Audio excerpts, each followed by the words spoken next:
අපි මේ ප්‍රශ්න පත්‍රයේ ප්‍රධානම ෆිසිකල් ප්‍රශ්න ගොඩාක් අන්තර්ගත කරලා තිබුණා. ඔයගොල්ලොත් එදා අපි ප්‍රශ්න 19ක් ගැන කතා කරා. එතකොට මේ ප්‍රශ්න 19 කතා කරන්න අපිට පැය 3කට වඩා ගියා. ඒකට ප්‍රධාන හේතුව උනේ මේවා ගොඩාක් අර මම දුන්නේ MCQ උනාට මේවා අර රචනා ප්‍රශ්න එක වගේ හදන්න තියෙන ප්‍රශ්න ටිකක් තමයි දුන්නේ. ඒ විදිහට කරේ. එතකොට ඔයගොල්ලන්ට නිර්දේශේ ගොඩාක් කරුණු මට මෙතනින් කතා කරන්න පුළුවන් MCQ පේපර් එකකින්. අපේ ඊළඟ ප්‍රශ්නේ 20 වෙනි ප්‍රශ්නේ නම් තමයි කතා කරන්නේ. 20 වෙනි ප්‍රශ්නේ තමයි සෙල්සියස් 27 දී හා 1 වැඩි කිරීම 10/3 පැස්කල් පීඩනයක් යටතේ ඇති ඒ නම් පරිපූර්ණ වායුවක් ඝන සෙන්ටිමීටර 500ක් ආයේ සෙල්සියස් 27 හා 8 වැඩි කිරීම 10/3 පීඩනයේ ඇති B නම් පරිපූර්ණ වායුවක් ඝන සෙන්ටිමීටර 1000ක් ඒ දෙකම ඝන ඩෙසිමීටර දෙකක පරිමාවක් ඇති රේචනය කළ බඳුනකට ඇතුල් කරන ලදී. පීඩනය කොපමණද අහන්න. මුලින්ම මේක වායු ගානක් දීලා තියෙන්නේ. මුලින්ම කියලා තියෙන ටික පැහැදිලි රූපයකට ගන්න. මුලින්ම කියලා තියෙනවා සෙල්සියස් 27 ඉන්න අපිට කියලා තියෙනවා A නම් පරිපූර්ණ වායු. පරිපූර්ණයි කියලා කියලා. පරිපූර්ණ නම් විතරයි PV සමාන nRT දාන්න පුළුවන් වෙන්නේ. මේකේ උෂ්ණත්වය දීලා සෙල්සියස් 27යි. මේකේ තියෙන වායු ගණන් වර්ග වලින් එක වර්ගයක්. පීඩනය දීලා තියෙනවා 1 වැඩි කිරීම 10/3යි පැස්කල්. පරිමාව දීලා තියෙනවා ඝන සෙන්ටිමීටර 500යි. මේ දත්ත ටික පැහැදිලිව ලියා ගන්න. මේකත් එක්ක ආයෙ කියනවලු B නම් පරිපූර්ණ වායුවක්.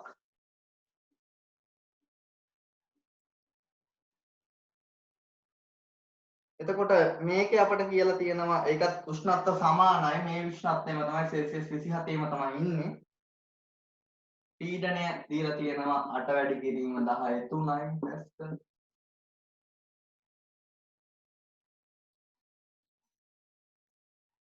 පරිමාව දීලා තියෙනවා ඝන සෙන්ටිමීටර 1000ක්. අපිට ප්‍රශ්නේ කියලා තියෙන්නේ මේ ටික අරගෙන අපි යොදනවලු මේ ඔක්කොම ටික දැන් මෙහෙම බඳුනක් තියෙනවා ආයෙ බඳුනක් තියෙනවා මේ විදිහට. එකක A කියන පරිපූර්ණ වායුව මේ උෂ්ණත්ව පීඩන පරිමාව යටතේ ඉන්නවා. ඊට පස්සේ B කියන පරිපූර්ණ වායුවත් මේ උෂ්ණත්වය යටතේ පීඩන පරිමාව යටතේ ඉන්නවා. ඊට පස්සේ මේ ටික යොදනවා කියන්නේ මොන බඳුනකටද? ඝන සෙන්ටිමීටර නම් කොච්චරද? ඝන ඩෙසිමීටර දෙකකට තමයි යොදනවා කියන්නේ. මේ ඔක්කොම ඝන ඩෙසිමීටර දෙකේ බඳුනකට යොදනවා. අපි මම ඒකක සම්බන්ධතා ඔක්කොම කතා කරලා ඇති. ඒවා පැහැදිලිව ඉන්නවා නම් අහන්න. ඝන ඩෙසිමීටර දෙකක් කියන්නේ ඝන සෙන්ටිමීටර කොච්චරක්ද?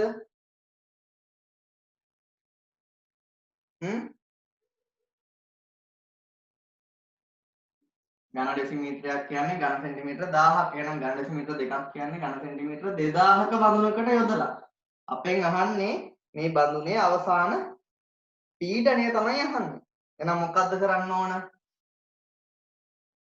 මේකේ කියලා නෑ මේ බඳුන් දෙක සම්බන්ධ කරනවා කියලා. බඳුන් දෙක සම්බන්ධ කරනවා නම් මොකද වෙන්නේ? පීඩනය වැඩි තැන ඉඳන් පීඩනය අඩු තැනට වායු මවුල ගමන් කරනවා. දෙපැත්තේ පීඩන සමාන වෙනවා. නමුත් මෙතන කරලා තියෙන එහෙම දෙයක් නෙමෙයි. මේ බඳුනයි තිබ්බ ඔක්කොම වායු ටික දාලා තියෙනවා ඝන ඩෙසිමීටර දෙකේ බඳුනකට. එහෙනම් අපි බලමු මේ A කියන පරිපූර්ණ වායුවට PV සමානයි nRT යොදලා තියෙන මවුල ගණන. ඒ වගේම B බඳුනට PV සමානයි nRT දාලා අපිට පුළුවන් B බඳුන තුල ඉන්න B පරිපූර්ණ වායුවේ මවුල ගාන හොයාගන්න. එතකොට මේ මවුල එකතුව නේද අවසාන බඳුනේ ඉන්නේ. අපිට තියෙන්නේ මේ අවස්ථාවට අන්තිමට PV සමානයි nRT දාන්න. හරි අපි ඒ වායුවට දාමු. ඒ පරිපූර්ණ වායුවට පීඩනය 1 වැඩි කිරීම 10/3යි පැස්කල්. පැස්කල් කියන්නේ වර්ග මීටරයට නිව්ටන්. පරිමාව ඝන සෙන්ටිමීටර 500යි. මේක අපිට ඕනනම් ඝන මීටර කරලා සම්මත ඒකක වලින් යන්න ඕන. ගාන සුළු කරනවා නම් හැබැයි මේ හැම එකම ඝන සෙන්ටිමීටර තියෙන්නේ ඒකින්ද අවසානයේට කැපිලා යනවා. ඝන මීටර කරාට. ඕනනම් අපි මේකත් ඝන මීටර කරලාම යමුකෝ. එහෙනම් 500 වැඩි කිරීම 10 රින කීයද? 6. මම ඝන මීටර කරගත්තා. ඒක ඕන නෑ. ඕනනම් ඔයගොල්ලන්ට ඕන මේක ඝන සෙන්ටිමීටර වලින්ම තියන්න. මොකද මේක කැපිලා යනවනේ. හැම එකකම ඝන සෙන්ටිමීටර වලින් තියෙන්නේ. 500ක ඉන්නවා ඕන NA මවුල ගාන එනවා RT. T වෙන්නේ සෙල්සියස්. නම් 300යි. මොකද අපි කෙල්වින් වලින් ආදේශ කරන්න ඕන. PV = nRT ගානකට කෙල්වින් නේ දාන්න ඕන සම්මත ඒකකේ. සම්මත ඒකකය මෙතන යෙදෙන්න ඕන ඝන මීටර වලින්. නමුත් මම ඝන සෙන්ටිමීටර වලින්ම තියාගත්තා. හේතුව තමයි හැම එකම ඝන සෙන්ටිමීටර තියෙන්නේ. අවසානයේට සුදු වෙනවා. එතකොට NA වෙන්නේ 1 වැඩි කිරීම 10 3 වැඩි කිරීම 500 බෙදීම R වාරයක් 300. ඔය විදිහටම අපි මේ B වායුවටත් දැම්මහම පීඩනය දන්නවා 8 වැඩි කිරීම 10 ඍණ 3යි. 10 3යි. පරිමාව ඝන සෙන්ටිමීටර 1000යි. NB RT එකම උෂ්ණත්වයේ ඉන්නේ 300ම තමයි හැමෝම ඉන්නේ කෙල්වින්. එතකොට අපට NB ටාගයක් එනවා. NB වෙන්නේ 8 වැඩි කිරීම 10 3 වැඩි කිරීම 1000 බෙදීම R වාරයක් 300. ඔන්න දැන් අපිට සමීකරණ දෙකක් තමයි වෙලා තියෙන්නේ NA NB වලට. එහෙනම් අපි දැන් දාමු අවසාන මේ ඝන ඩෙසිමීටර දෙකේ පරිමාවට PV = nRT. මොකද මේ මවුල ගණන් ඔක්කොම අන්තිමට යොදන්නේ මේ භාජනයේට. එහෙනම් අපි අන්තිමටම මේ ඔක්කොම ඊට වඩා ලොකු බඳුනක් ගන්නෙ මේ ඝන ඩෙසිමීටර දෙකේ බඳුනේ ඉන්නේ මොනවද? NA ඉන්නවා NB ඉන්නවා. උෂ්ණත්වය කොච්චරද? 300යි 300යි එකතු කරා නම් අවසානයේ උෂ්ණත්වය 300ම තමයි කෙල්වින්. සෙල්සියස් 27ම තමයි. පරිමාව ඝන සෙන්ටිමීටර 2000යි. මම ඔක්කොම ඝන සෙන්ටිමීටර වලින් ගත්ත හින්දා තමයි ඝන මීටර කරේ නැත්තේ. එහෙනම් අපි අවසාන බඳුනට දාමු. A ධන B ඉන්න බඳුනට PV = nRT යොදමු. අපට ඕන පීඩනය හොයන්න.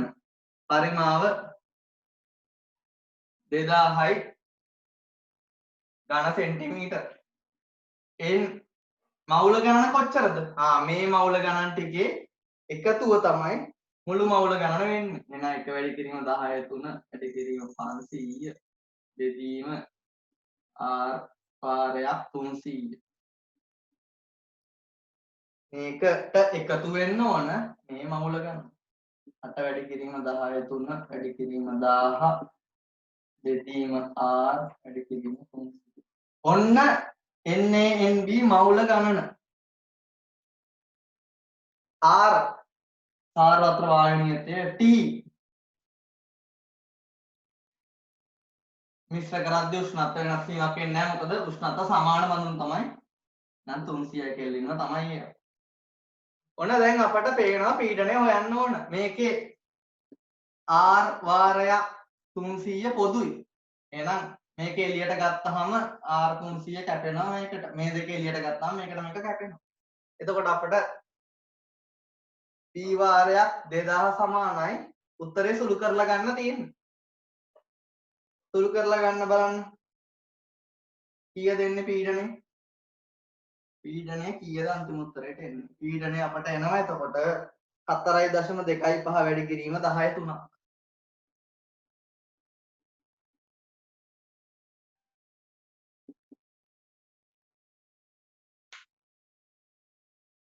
තේරුණාද ගාන? බඳුන් දෙක තිබ්බ වායුන් ටික ඝන ඩෙසිමීටර දෙකේ බඳුනකට දැම්මනම්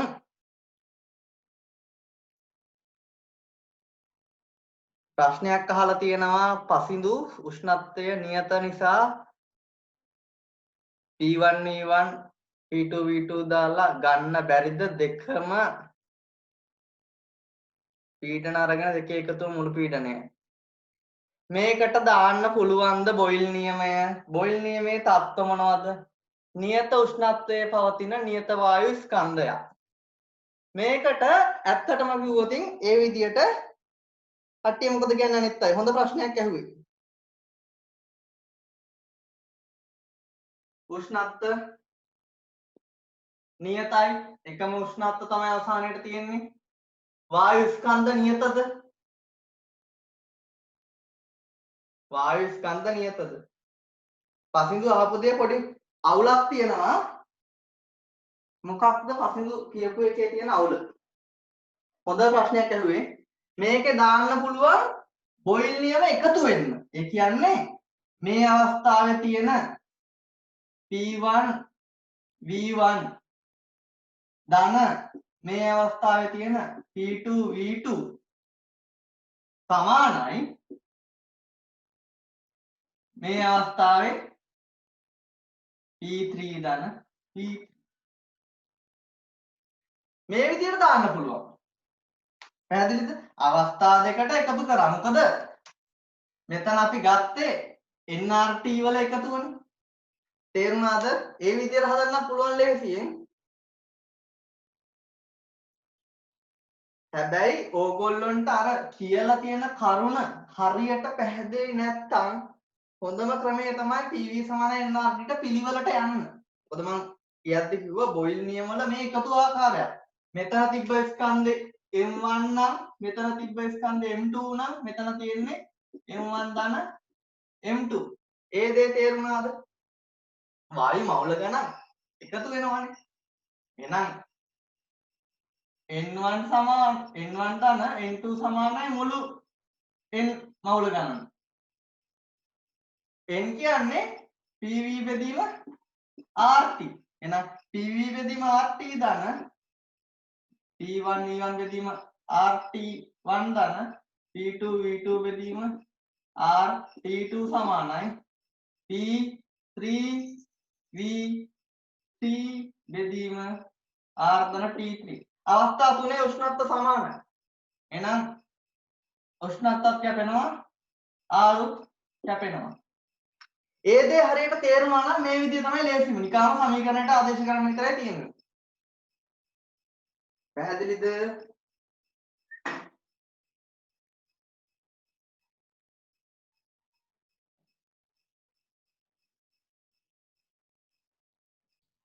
දහනවෙනි ප්‍රශ්නේ කියවන්න හොඳට. x නම් සංයෝගයක් තනුක අම්ල සමග ප්‍රතික්‍රියා කළ විට වායුවක් හා වර්ණවත් ද්‍රාවණයක් සෑදේ. එම වායුව බේරියම් පර්මැංගනේට් ද්‍රාවණයක් තුලින් යවූ විට දම් පාට නැතිවන අතර සුදු අවක්ෂේපයක් සෑදේලු. තනුක HCl අම්ලයේ වූ X ද්‍රාවණයක් තුලින් H2S යවූ විටද අවක්ෂේපයක් නොසෑදේ. H2S යවුවම අවක්ෂේපයක් හැදෙන්නේ නැහැලු. නමුත් ඇමෝනියම් හයිඩ්‍රොක්සයිඩ් එක්කල විට කොළ පාට අවක්ෂේපයක් සෑදී වැඩිපුර යෙදුවහම නිල් පාට ද්‍රාවණයක් හැදෙනවලු. මොකක්ද කියලා තියෙන්නේ? මෙතන අවසානයෙන් පහසුවෙන් ගන්න පුළුවන් ජලීය ඇමෝනියා ඇමෝනියම් හයිඩ්‍රොක්සයිඩ් යෙදුවහම කොළ පාට අවක්ෂේපයක් හැදිලා වැඩිපුර දැම්මහම නිල් වෙනවලු. මේ නිරීක්ෂණයේ තියෙන කාගේද? නිකල් වල තමයි මේ දේ. නිකල් හයිඩ්‍රොක්සයිඩ් නිකල් ජලීය ද්‍රාවණයේ කොළ පාටයි එහෙනම් නිකල් හයිඩ්‍රොක්සයිඩේ කොළ පාට අවක්ෂේපය. වැඩිපුර ඇමෝනියා දැම්මහම නිකල් ඇමෝනියා එක්ක සංඝ සංකීර්ණය හදනවා ඇමෝනියා අණු 6ක් එක්ක. මේක මොන පාටද? නිල් පාට. එහෙනම් ওই නිරීක්ෂණයේ තියෙන නිකල් නේද? එතනින් එහෙනම් කොබෝල්ට් කොපර් තියෙන දෙකම අයින් වෙනවා. එහෙනම් එක හරි පහ හරි තමයි උත්තරේ එන්නේ. එහෙනම් අපට දැන් ඕනේ ඇනායනය අඳුර ගන්න තමයි ඕන. අපි කැටායනය අඳුරගත්තා පහසු වෙන්න නිකල් ධන දෙක කියලා. මම මේ අනිත් ලක්ෂණ ගැන කතා කරන්නේ නැතුව නිකන් එක පොයින්ට් එකෙන්ම ගත්තා. ඕන අපි දිගටම කතා කරමු. එතකොට ඊළඟට දැන් ඇනායනය තමයි අඳුර ගන්න ඕන. ඇනායනයේ විදියට ඉන්න ඇනායන කවුද? NO2 ඉන්නවා. නයිට්‍රයිට් A ඉන්නවා. ආයේ සල්ෆයිට් A ඉන්නවා. මේකට කියන්නේ අපිට තනුක අම්ලයක් යොදනවලු. එහෙනම් මෙයාට තනුක අම්ලයක් දැම්මහම මොකද වෙන්නේ? මෙයාට දැම්මම මොකද වෙන්නේ? මෙයාගෙන් NO2 පිට වෙනවා දුඹුරු පාටයි. මෙයාගෙන් SO2 පිට වෙනවා. ඊට පස්සේ කියනවා පර්මැංගනේට් යොදනවලු. මේ වායුවට බේරියම්ගේ පර්මැංගනේට්.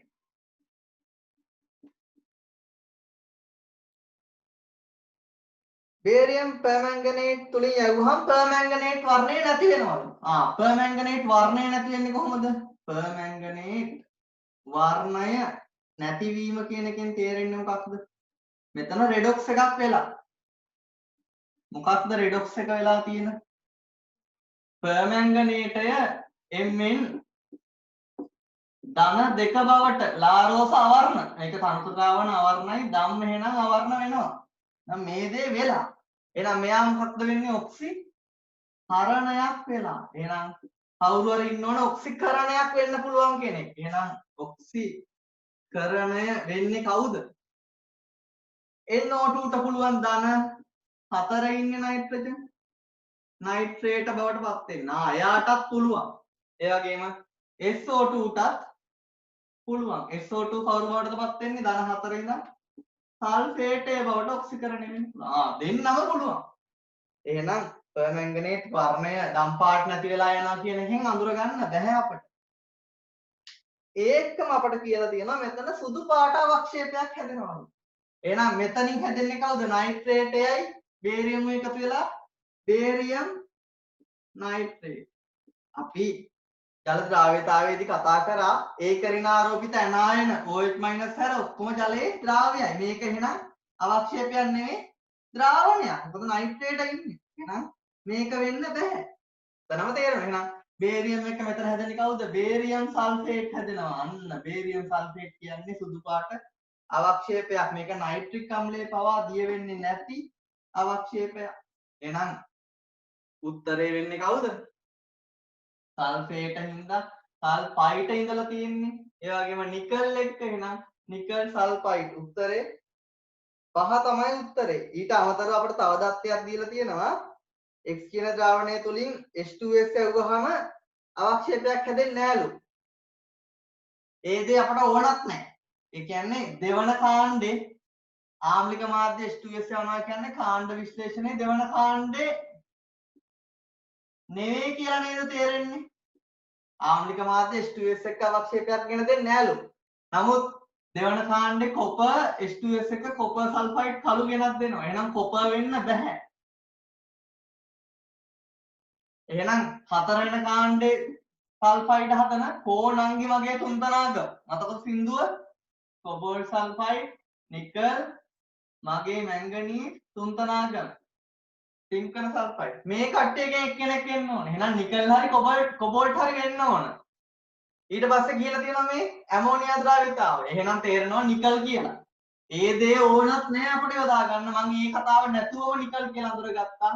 ඇමෝනියා වල ද්‍රාවිතාවේ මගින්.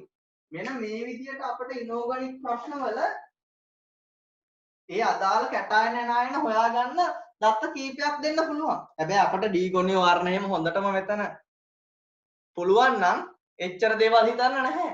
ඇමෝනියා වල ද්‍රාව්‍යතාවය ඇමෝනියා වලින් අවක්ෂේපේ ඒ වගේම වැඩිපුර යෙදුවහම මොකක්ද අවක්ෂේපයට වෙන්නේ වර්ණය හරියට මතක තිබ්බනම් එකපාරම තෝරගන්න පුළුවන්. උත්තරේ වෙන්නේ නිකල් කියලා. පැහැදිලිද? ඊළඟ ප්‍රශ්නේ දීලා තියෙන්නේ රසායනික ගණනය කිරීමක් සම්බන්ධව. ප්‍රශ්නේ කියව ගන්න මුලින් හොඳට. සෝඩියම් ෆොස්ෆේට් සංයෝගයක් W1 ස්කන්ධයක්ද ඇලුමිනියම් සල්ෆේට් සංයෝගයෙන් W2 ස්කන්ධයක්දගෙන ජලයේ හොඳින් දිය කර ඝන ඩෙසිමීටර එකක ද්‍රාවණයක් සාදන ලදී. මෙම ද්‍රාවණයෙන් ඝන සෙන්ටිමීටර 100ක් ගෙන එය බේරියම් ක්ලෝරයිඩ් ද්‍රාවණයකින් වැඩි ප්‍රමාණයක් සමග පිරියම් කළ විට ලැබෙන ඵලයේ ස්කන්ධය කවරේද? මුලින්ම හොඳ රූපයක් ඇඳගමු. අපිට කියලා තියෙනවා සෝඩියම් ෆොස්ෆේට් W1 ස්කන්ධයක් තියෙනවා. ඇලුමිනියම් සල්ෆේට් W2 ස්කන්ධයක් තියෙනවා. මේක හොඳට ජලයේ දිය කරනවා. එහෙනම් මේ ජලීය ද්‍රාවණය. ජලීය ද්‍රාවණයේ ඝන ඩෙසිමීටර 1යි. ඊට පස්සේ මේකෙන් ගන්නවලු ඝන සෙන්ටිමීටර 100ක්. ඔන්න 1000න් 100ක් ගන්නවා. 10න් එකක් තමයි අරගෙන තියෙන්නේ. 10න් එකක් අරගෙන මේකට යොදනවලු මොන දැන් සෝඩියම් ෆොස්ෆේටුයි ඇලුමිනියම් සල්ෆේටුයි ඉන්නේ. මේකෙන් 10න් එකක් තමයි ගන්න. මේකට එහෙනම් යොදනවලු වැඩිපුර බේරියම් ක්ලෝරයිඩ්. මේකට යොදනවලු වැඩිපුර බේරියම් ක්ලෝරයිඩ්. අපෙන් අහනවා වැඩිපුර බේරියම් ක්ලෝරයිඩ් යෙදුවහම ලැබෙන ඵලයේ ස්කන්ධය කවුද මෙතනින් අවක්ෂේප වෙන්නේ? බේරියම් එක්ක අවක්ෂේප වෙන අය බලන්න. බේරියම් ෆොස්ෆේට් අවක්ෂේප වෙනවා. ඒ වගේම ඇලුමිනියම්ගේ කවුද අවක්ෂේප වෙන්නේ?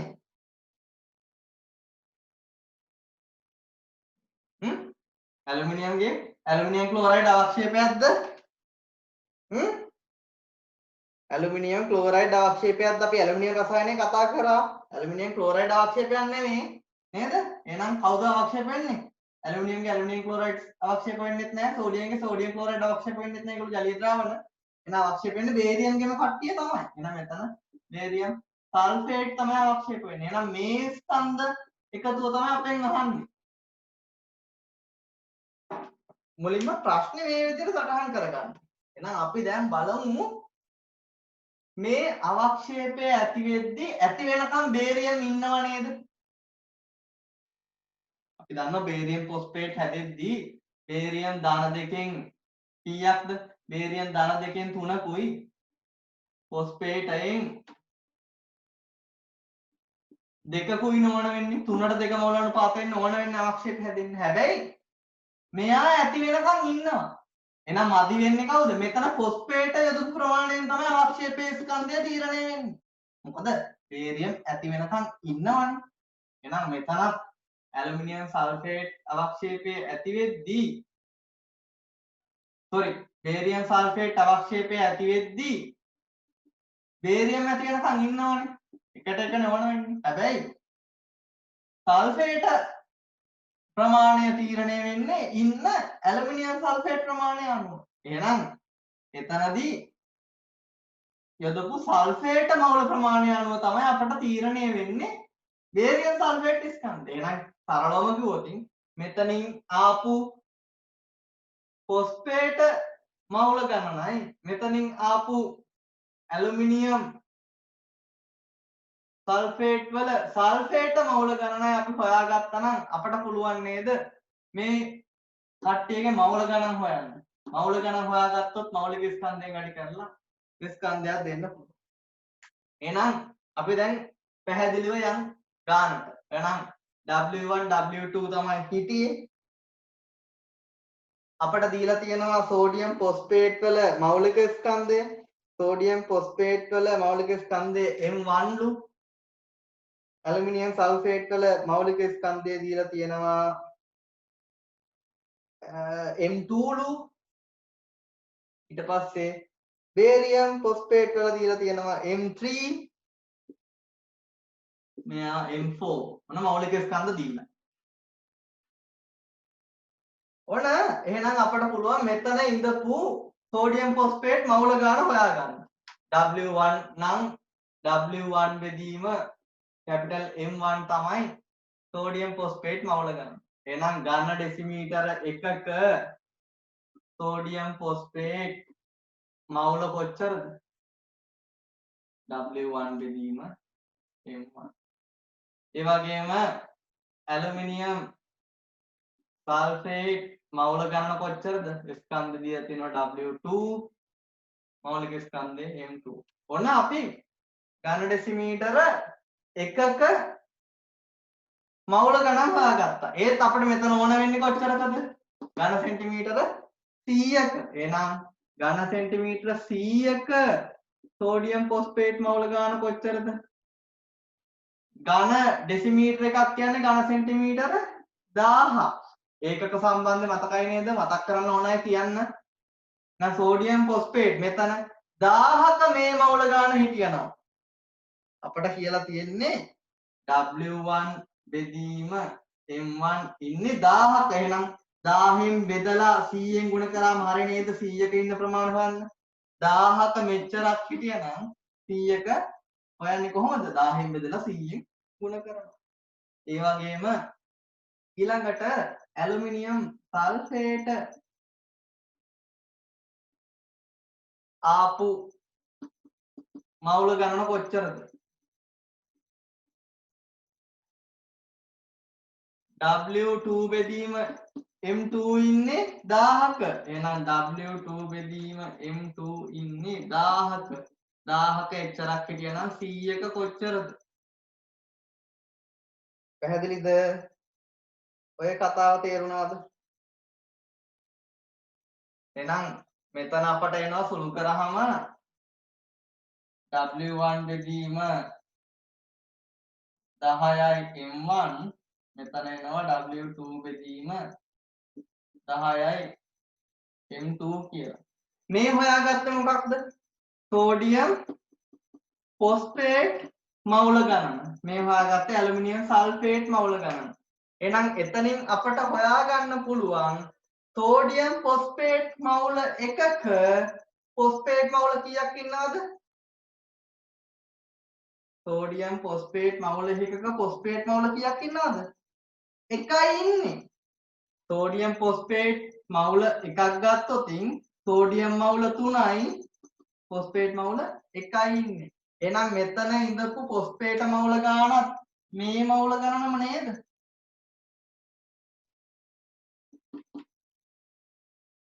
W1 බෙදීම 10යි M1ම නේද? සෝඩියම් සල්ෆේට් ගත්තොත් ඇලුමිනියම් සල්ෆේට් ගත්තොත් ඇලුමිනියම් සල්ෆේට් මවුල එකක සල්ෆේට මවුල කොච්චරක් ඉන්නවද? 3ක් ඉන්නවා. එහෙනම් කොච්චරද? ඒක 3ෙන් ගුණ වෙන්න ඕන. තේරුණාද ඒක? ඇයි? ඇලුමිනියම් සල්ෆේට් ගත්තොත් ඇලුමිනියම් මවුල 2යි සල්ෆේට් මවුල 3යි. එහෙනම් ඇලුමිනියම් සල්ෆේට් මවුල එකක 3ක් ඉන්නවා නම් මෙච්චර ඇලුමිනියම් සල්ෆේට් මවුල ප්‍රමාණයක ඒ වගේ සල්ෆේට් ඉන්න ඕනේ 3 ගුණයක්.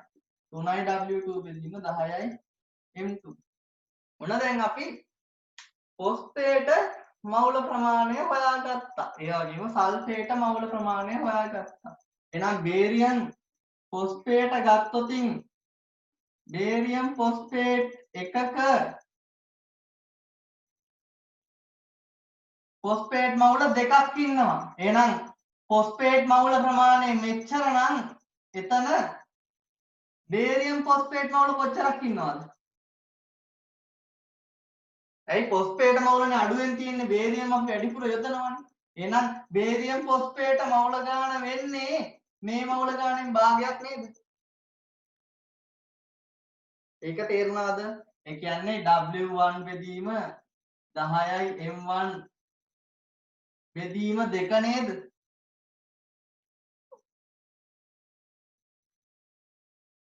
බේරියම් ෆොස්ෆේට් එක මවුලයක් ගත්තොත් ෆොස්ෆේට් මවුල දෙකක් ඉන්නවා. එහෙනම් මෙච්චර ෆොස්ෆේට් මවුල ගානක් ඉන්නවා නම් බේරියම් ෆොස්ෆේට් මවුල ගාන ඒ වගේ භාගයක් නේද? ඒ වගේම බේරියම් සල්ෆේට් ගත්තොත් අපි දන්නවා සල්ෆේට මවුල ගණන. සල්ෆේට මවුල ගණනට සමානයි නේද බේරියම් සල්ෆේට් මවුල ගණන? ඇයි? බේරියම් සල්ෆේට් එකක සල්ෆේට් මවුල එකයි ඉන්නේ. එහෙනම් එයාගේ මවුල ගණන මේ ගානම නේද? 3යි W2 බෙදීම 10යි M2ම නේද?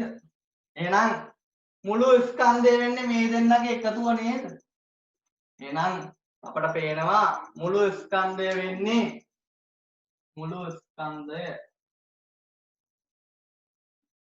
W1 බෙදීම 10යි M1 වාරයක් 2 ධන 3යි W2 බෙදීම 10යි M2 10 එළියට ගමු. 10 මං එළියට ගන්නවා. මේ විදිහේ උත්තරයක් තියෙනවද? ඔව්. පස්වෙනි උත්තරේ මෙහෙම නේද තියෙන්නේ? නම් උත්තරේ 5. ගාන තේරුණාද? පැහැදිලිද හොඳටම? ප්‍රශ්න තියෙයි නම් අහන්න.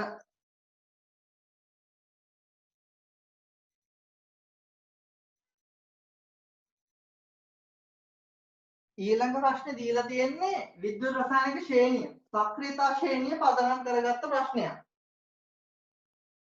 ප්‍රශ්නේ කියවන්න බලන්න. හරියට කියවන්න මුලින් ප්‍රශ්නේ හොඳට. B නැමැති ලෝහය බේරියම් නයිට්‍රේට් යන අවර්ණ නයිට්‍රේටයේ සාධනවලු. එහි ජලීය ද්‍රාවණයක් කොපර් ලෝහය සමග ප්‍රතික්‍රියා කොට. දැන් කරලා තියෙන්නේ B ගේ නයිට්‍රේටය කොපර් එක්ක ප්‍රතික්‍රියා කරනවා.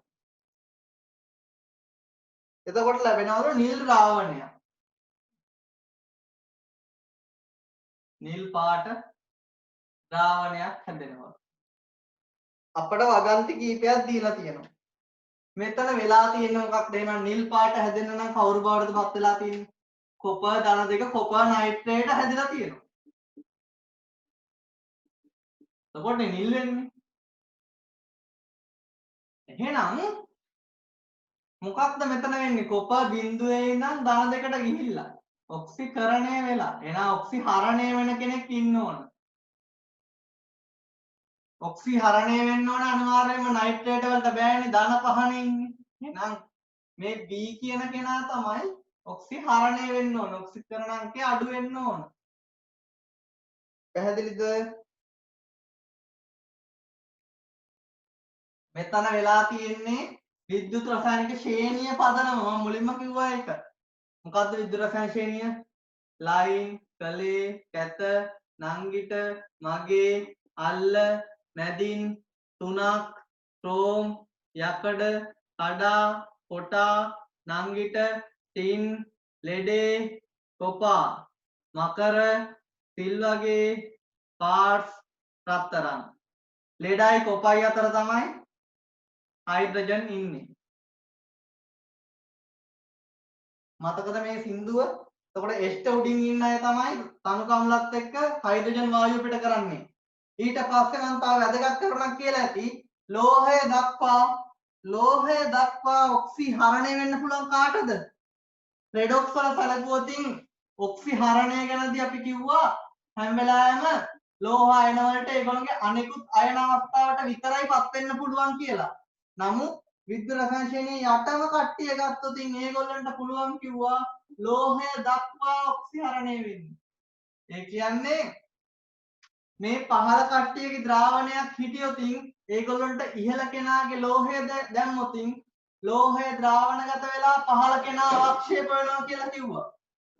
එහෙනම් මෙතන වෙලා තියෙන්නේ ඒ වගේ දෙයක් නේද? කොපර් මේ විදිහට ඔක්සිකරණය වෙද්දී B වල ඉන්නේ ධන එක ඔක්සිකරණ අවස්ථාවේ. එයා B ලෝහය දක්වා ඔක්සිහරණය වෙමින් අවක්ෂේප වෙලා නේද මෙතන තියෙන්න ඕන. මොකද B වල ධන එකේ ඉන්නවා නම් ඔක්සිහරණය වෙන්න ඕන බිඳුවටම නේද? පැහැදිලිද? ධන එක ඔක්සිකරණ අවස්ථාවේ මෙතනින් නයිට්‍රේට ඍණ 1යි නයිට්‍රේට නැහැ කියන්නේ මෙතන ධන 1යි. එහෙනම් මෙයා ඔක්සිකරණය වෙන්න ඕනේ බිඳුවට නම් එයා ලෝහය දක්වා නේදපත් වෙන්නේ. එයා ලෝහය දක්වාපත් වෙනවා නම් එයා ඉන්න ඕනේ විද්‍යුත් රසායන ශ්‍රේණියේ යටම කට්ටියක කෙනෙක් නේද? ඒක තේරුණාද හොඳට? ඔය කතාව තේරුම් ගන්න ඕන. ඒ විද්‍යුත් රසායන ශ්‍රේණියේ යටම කෙනෙක් කියලා අපට තේරෙන්නේ මේ විදිහට ධන එකේ ඉඳපු කෙනෙක් ඔක්සිකරණය වෙනවා. එහෙනම් අපි දැන් යන මොන කතා කරන්න දීලා තියෙන වගන්ති ටික ගැන. පළවෙනි වගන්තිය ඔක්සිකරණ ප්‍රතික්‍රියාවක් සිදු වේ. ඔව් හරි. මේක ඔක්සිකරණ එකක් තමයි රෙඩොක්ස් එකක්. කොපර් ලෝහය කොපර් ධන දෙක බවට ඔක්සිකරණය වෙමින් ද්‍රාවණගත වෙනවා. B කියන ධන එක ඔක්සිකරණ අවස්ථාවේ ඉන්න කෙනා B ලෝහය දක්වා ඔක්සිහරණය වෙනවා. එහෙනම් මෙතන රෙඩොක්ස් තියෙන්නේ. එහෙනම් ඒ වගන්තිය හරි. දෙවැනි එක මේ ප්‍රතික්‍රියාවේදී කොපර් ධන දෙක සෑදෙව කොපර් ධන දෙකෙන් තමයි නිල් වෙන්නේ. ඒ කියන්නේ මෙතන වෙන්නේ විද්‍යුත් රසායන ශ්‍රේණියේ පහළ කෙනා අවක්ෂේප කරනවා. ඔයගොල්ලෝ ඕලෙවල් වලටත් මේක ඉගෙනගෙන ඇති. ඊට පස්සේ 3 B ධන B ලෝහය දක්වා පත් වේව්. B ධන එක ඔක්සිකරණ අවස්ථාවේ ඉන්න කෙනා B වෙන එක තමයි වෙන්නේ. ලෝහය දක්වා පත්. 4 අම්ල වස්තු දාසීනීකරණයක් සිදු නෙවෙයි. ඔව්. අම්ල වස්තු ප්‍රතික්‍රියාවක් නෙවෙයි මේක. එහෙනම් ඒකත් හරි. 5 ප්‍රබල ආම්ලික හා ශාරීය තත්ත්ව නොමැති බැවින් B ධන ඔක්සිහරණය නොවේ. කොයිම වෙලාවකවත් ආම්ලික බාෂ්පික තත්ත්ව ඕන වෙන්නේ නැහැ මේකට. මේ පහළ විද්‍යුත් රසායනයේ පහළ ඉන්න අයට ලෝහය දක්වා ඔක්සිහරණය වෙන්න හොඳට මතක තියාගන්න. ඔක්සිකරණය මේගොල්ලන්ට පහළ අය විද්‍යුත් රසායනික ශ්‍රේණියේ පහළ මූලද්‍රව්‍ය වලට පහළ කැටායන පහළ කැටායන වලට ලෝහය දක්වා ඔක්සිහරණය වීමට මොකක්ද ආම්ලික බාෂ්මික තත්ත්ව ඕන වෙන්නේ තත්ත්ව අවශ්‍ය නොවේ. ආම්ලික බාෂ්මික තත්ත්ව ඕන වෙන අයත් අපි කතා කරලා රෙඩොක්ස් වලදී ඇලුමිනියම් එක ඇලුමිනේට් වෙන්න නම් බාෂ්මික මාධ්‍ය තියෙන්නම ඕන. සිංක් එක සිංකේට් වෙන්න නම් බාෂ්මික තියෙන්නම ඕන. පර්මැංගනේට්ගෙන් MnO2 කළදුමුරු වෙන්න නම් බාෂ්මික තත්ත්ව තියෙන්නම ඕන. ඔක්සලේට් එක කාබන් ඩයොක්සයිඩ් වෙන්න නම් ආම්ලික තත්ත්ව තියෙන්නම ඕන. මේ ප්‍රශ්නේ හොඳට තේරුණාද? එහෙනම් උත්තරේ වෙන්නේ පස්වෙනි එක තමයි වැරදි. මේ ප්‍රතික්‍රියාවටම අපි කියනවා විස්ථාපන ප්‍රතික්‍රියා කියලා. මේ වගේ ප්‍රතික්‍රියාවලට අපි කියනවා. මොකද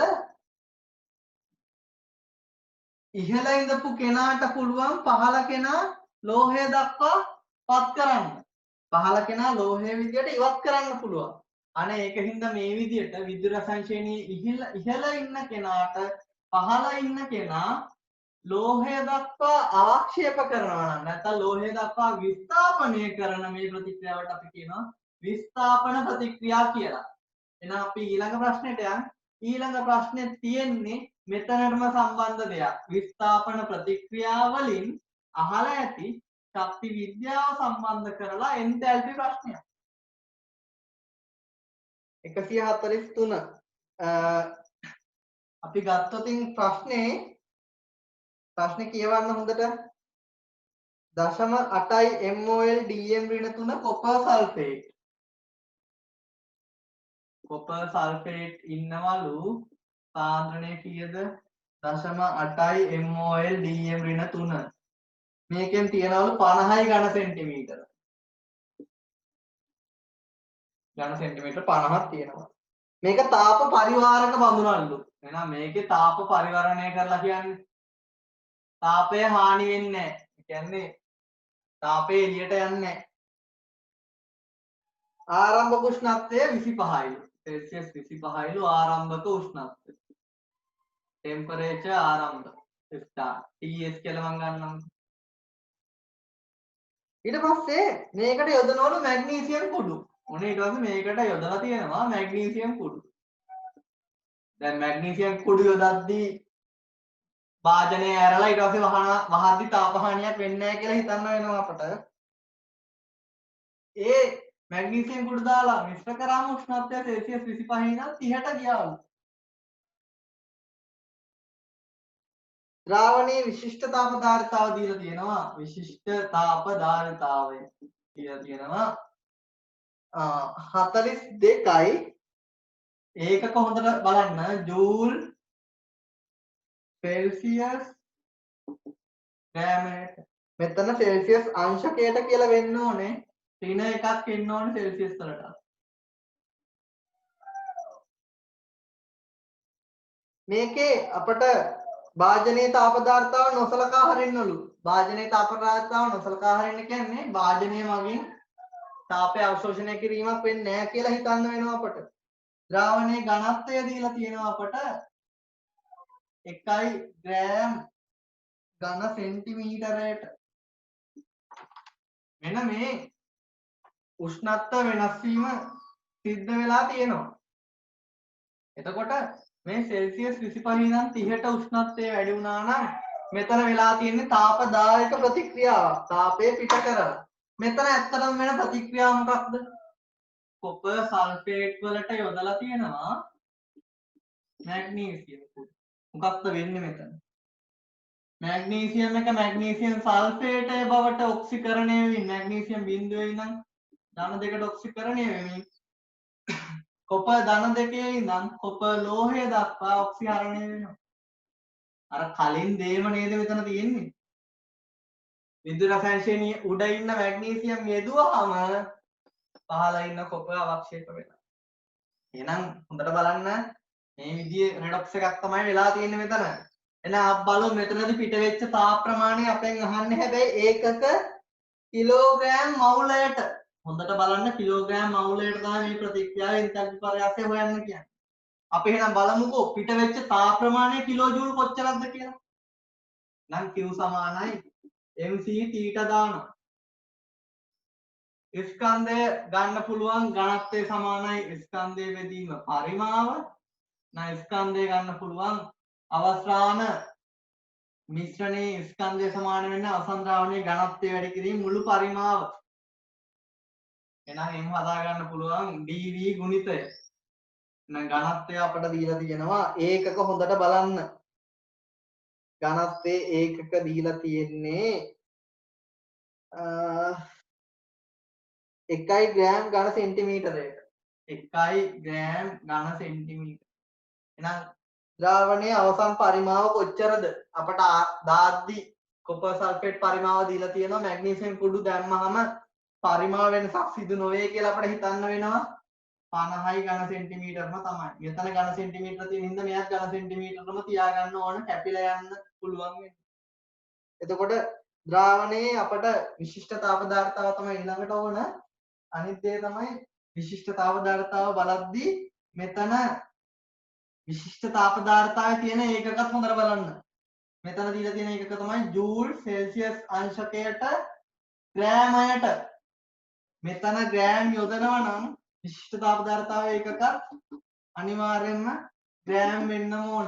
එහෙනම් මෙතන ප්‍රශ්නයක් නැහැ. හැබැයි වැරදිලා හරි ගානේ මෙතන තිබ්බොත් කිලෝග්‍රෑමයට 4200යි කියලා මෙතන තිබ්බනම් 42000යි කියලා කිලෝග්‍රෑම් වලින් තිබ්බනම් මොකද කරන්නේ? මේක ග්‍රෑමයට බවට පරිවර්තනය කරගන්න ඕන. මොකද ග්‍රෑමයේ බවට පරිවර්තනය කරොත් විතරයි මෙතන ඒකක සම්බන්ධය එන්නේ. එහෙනම් මෙතන නම් නිකම්ම අපට යොදන්න පුළුවන්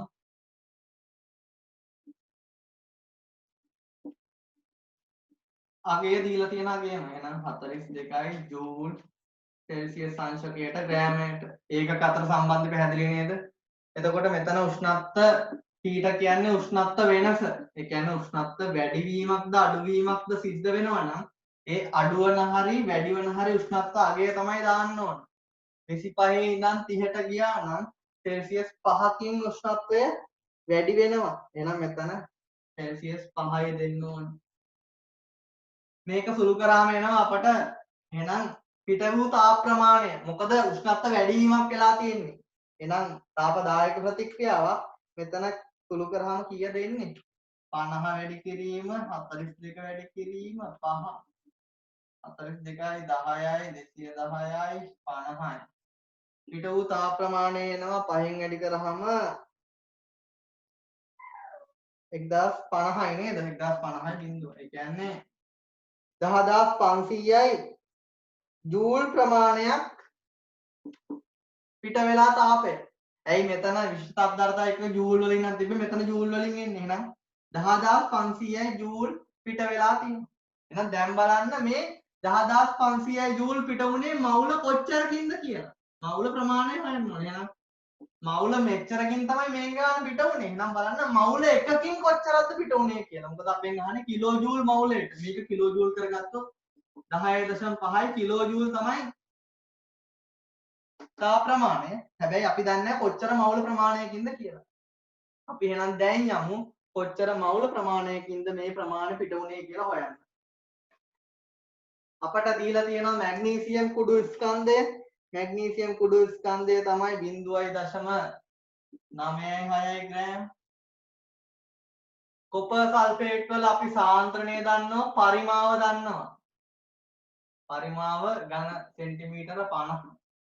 එහෙනම් අපට දැන් පුළුවන් මැග්නීසියම් මවුල ගණන හොයන්න. එහෙනම් තියාගන්න මට ඉඩමදි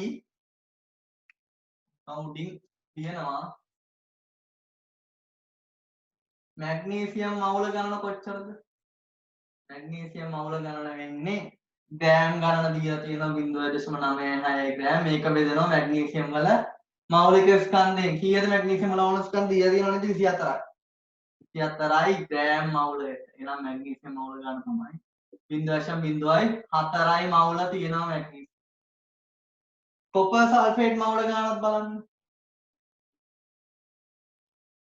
සාන්ද්‍රණය දන්නවා පරිමාව දන්නවා. සාන්ද්‍රණය කියන්නේ ගණන දෙසිමීටර එක මෙච්චර. ඒ කියන්නේ ඝන සෙන්ටිමීටර 1000ක 0.8යි මවුල ඉන්නවනම් 57 කොච්චරද?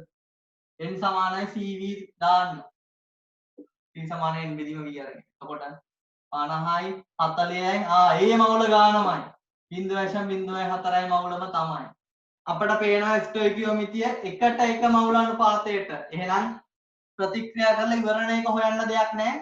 0.04යි මවුල. එහෙනම් මේ කිලෝ ජූල් තාප ප්‍රමාණය පිට වෙන්නේ 0.04යි මවුල වලින්. එහෙනම් දැන් බලන්න මවුල එකකින් කොච්චරක්ද කියලා පිට වෙන්නේ. ඒක හොයන්නේ කොහොමද? එම නිසා එකයි මවුල වලින් පිටවන තාප ප්‍රමාණය සමාන වෙන්නේ 10.5 බෙදීම 0.04. උත්තරේ එන්නේ කීයද?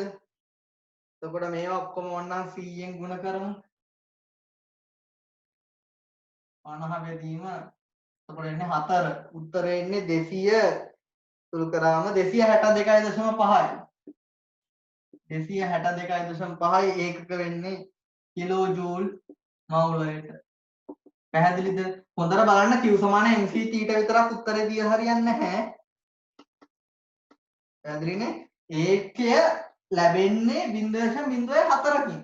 එහෙනම් මවුල එකකින් කොච්චරද එහෙනම් 262.5 තමයි උත්තරේ වෙන්නේ. උත්තරේ අංක කීයද? උත්තර අංක 3 තමයි උත්තරේ වෙන්නේ. මේ ගාන හොඳටම තේරුණාද? ප්‍රශ්න තියෙනම් අහන්න.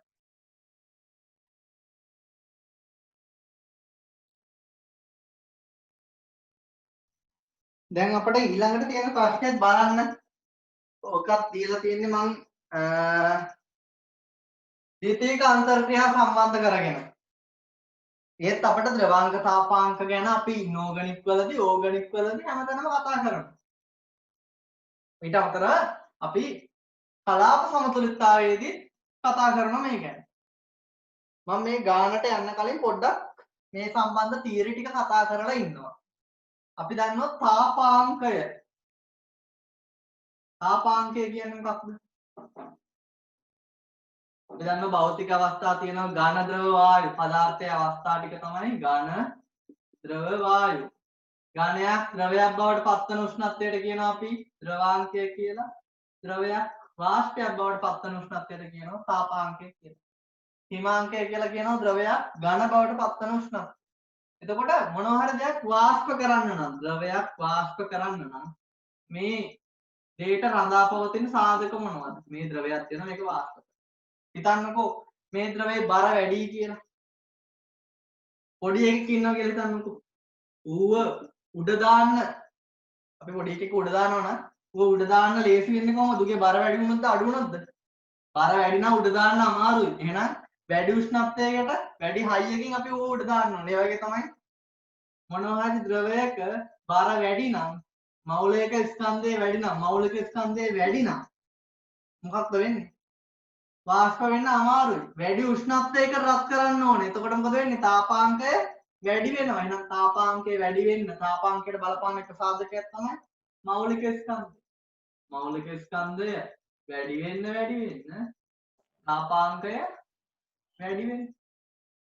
ඒ වගේම පොඩි එකෙක් ඉන්න ඌ අපි උඩ දාන්න පුළුවන් ලේසියෙන්. නමුත් ඌ කීප දෙනෙක්ගේ අතින් අල්ලගෙන ඉන්නවා. හොඳට බැඳිලා ඉන්නවා තව කට්ටියත් එක්ක. ඌව කට්ටියම වට කරගෙන ඌව අල්ලගෙන ඉන්නවා. එහෙම හොඳට අල්ලගෙන ඉන්නවා නම් ඒත් අමාරුයි නේද උඩ දාන්න. ඒ කියන්නේ ද්‍රවයක් ඉන්නවා නම් ඒක අනිත් අයත් එක්ක හොඳට බැඳිලා නම් ඉන්නේ. ඒත් වාෂ්ප කරන්න අමාරුයි නේද? ඒත් එයා වාෂ්ප කරන්න ඉහළ උෂ්ණත්වයකට රත් කරන්න ඕන නේද? එහෙම බැඳිලා ඉන්න බලපාන්නේ මොනවද? අන්තරාණුක ආකර්ෂණ බල අණු අතර අණු හොඳට බැඳිලා ඉන්නවා නම් ඒත් එයාව වාෂ්ප කරන්න අමාරුයි. ඒ කියන්නේ අන්තරණුක ආකර්ෂණ බල ප්‍රබල නම් ඒත් අපට එයාව වාෂ්ප කරන්න අමාරුයි. එතකොට අපි මේවායින් ගොඩාක් ප්‍රශ්න කතා කරලා තියෙනවා. එතකොට දැන් මේ කොටසේ අපි ප්‍රශ්නෙට යමු. අපිට ප්‍රශ්නේ කියලා තියෙන්නේ මොකක්ද? ප්‍රශ්නේ කියනවා ICL කියන එකයි Br2 කියන එකයි මෞලික ස්කන්ධ එකිනෙකට ආසන්නයි. මෞලික ස්කන්ධ ආසන්නයි. ඒත් අපට කියලා තියෙනවා ICL වල තාපාංකය වැඩිලු Br2 වල තාපාංකයට වඩා සෙල්සියස් අංශක 40කින් විතර. අපෙන් අහන්න මේකට හේතුව. මොකක්ද මේකට හේතුව? ද්විතීක අන්තර්ක්‍රියා වැදගත් කොටසක්. ද්විතීක අන්තර්ක්‍රියා දෙවන පාඩමේ මම දකින වැදගත්ම කොටස. මේක ගැනත් මම සම්පූර්ණ වීඩියෝ එකක් YouTube එකේ කරලා දාලාත් ඇති. ගොඩාක් ළමයි කියලා තියෙනවා ද්විතීක අන්තර්ක්‍රියා පැටලෙනවයි කියලා. ඒක හින්දා මේක ගැන වීඩියෝ එකක් දාලාත් තියෙනවා. මේක ගැන ප්‍රශ්න තියෙන එක බලන්න. මම මේ ප්‍රශ්නෙට විතරක් කතා කරන්නම්. Br2 වල තාපාංකය අඩු උනේ ඇයි? Br2 කියන්නේ නිර්ද්‍රවී අණුවක්. පරමාණු දෙක සමානයි. විද්‍යුත් ඍණතාව වෙනසක් නැහැ. ඒ කියන්නේ නිර්ද්‍රවීයයි. නිර්ද්‍රවී අණු ආරෝපණය වෙන්නේ කොහොමද? ප්‍රේරණයෙන්. ප්‍රේරණයෙන් ආරෝපණය වෙනවා ඍණ ධන විදියට.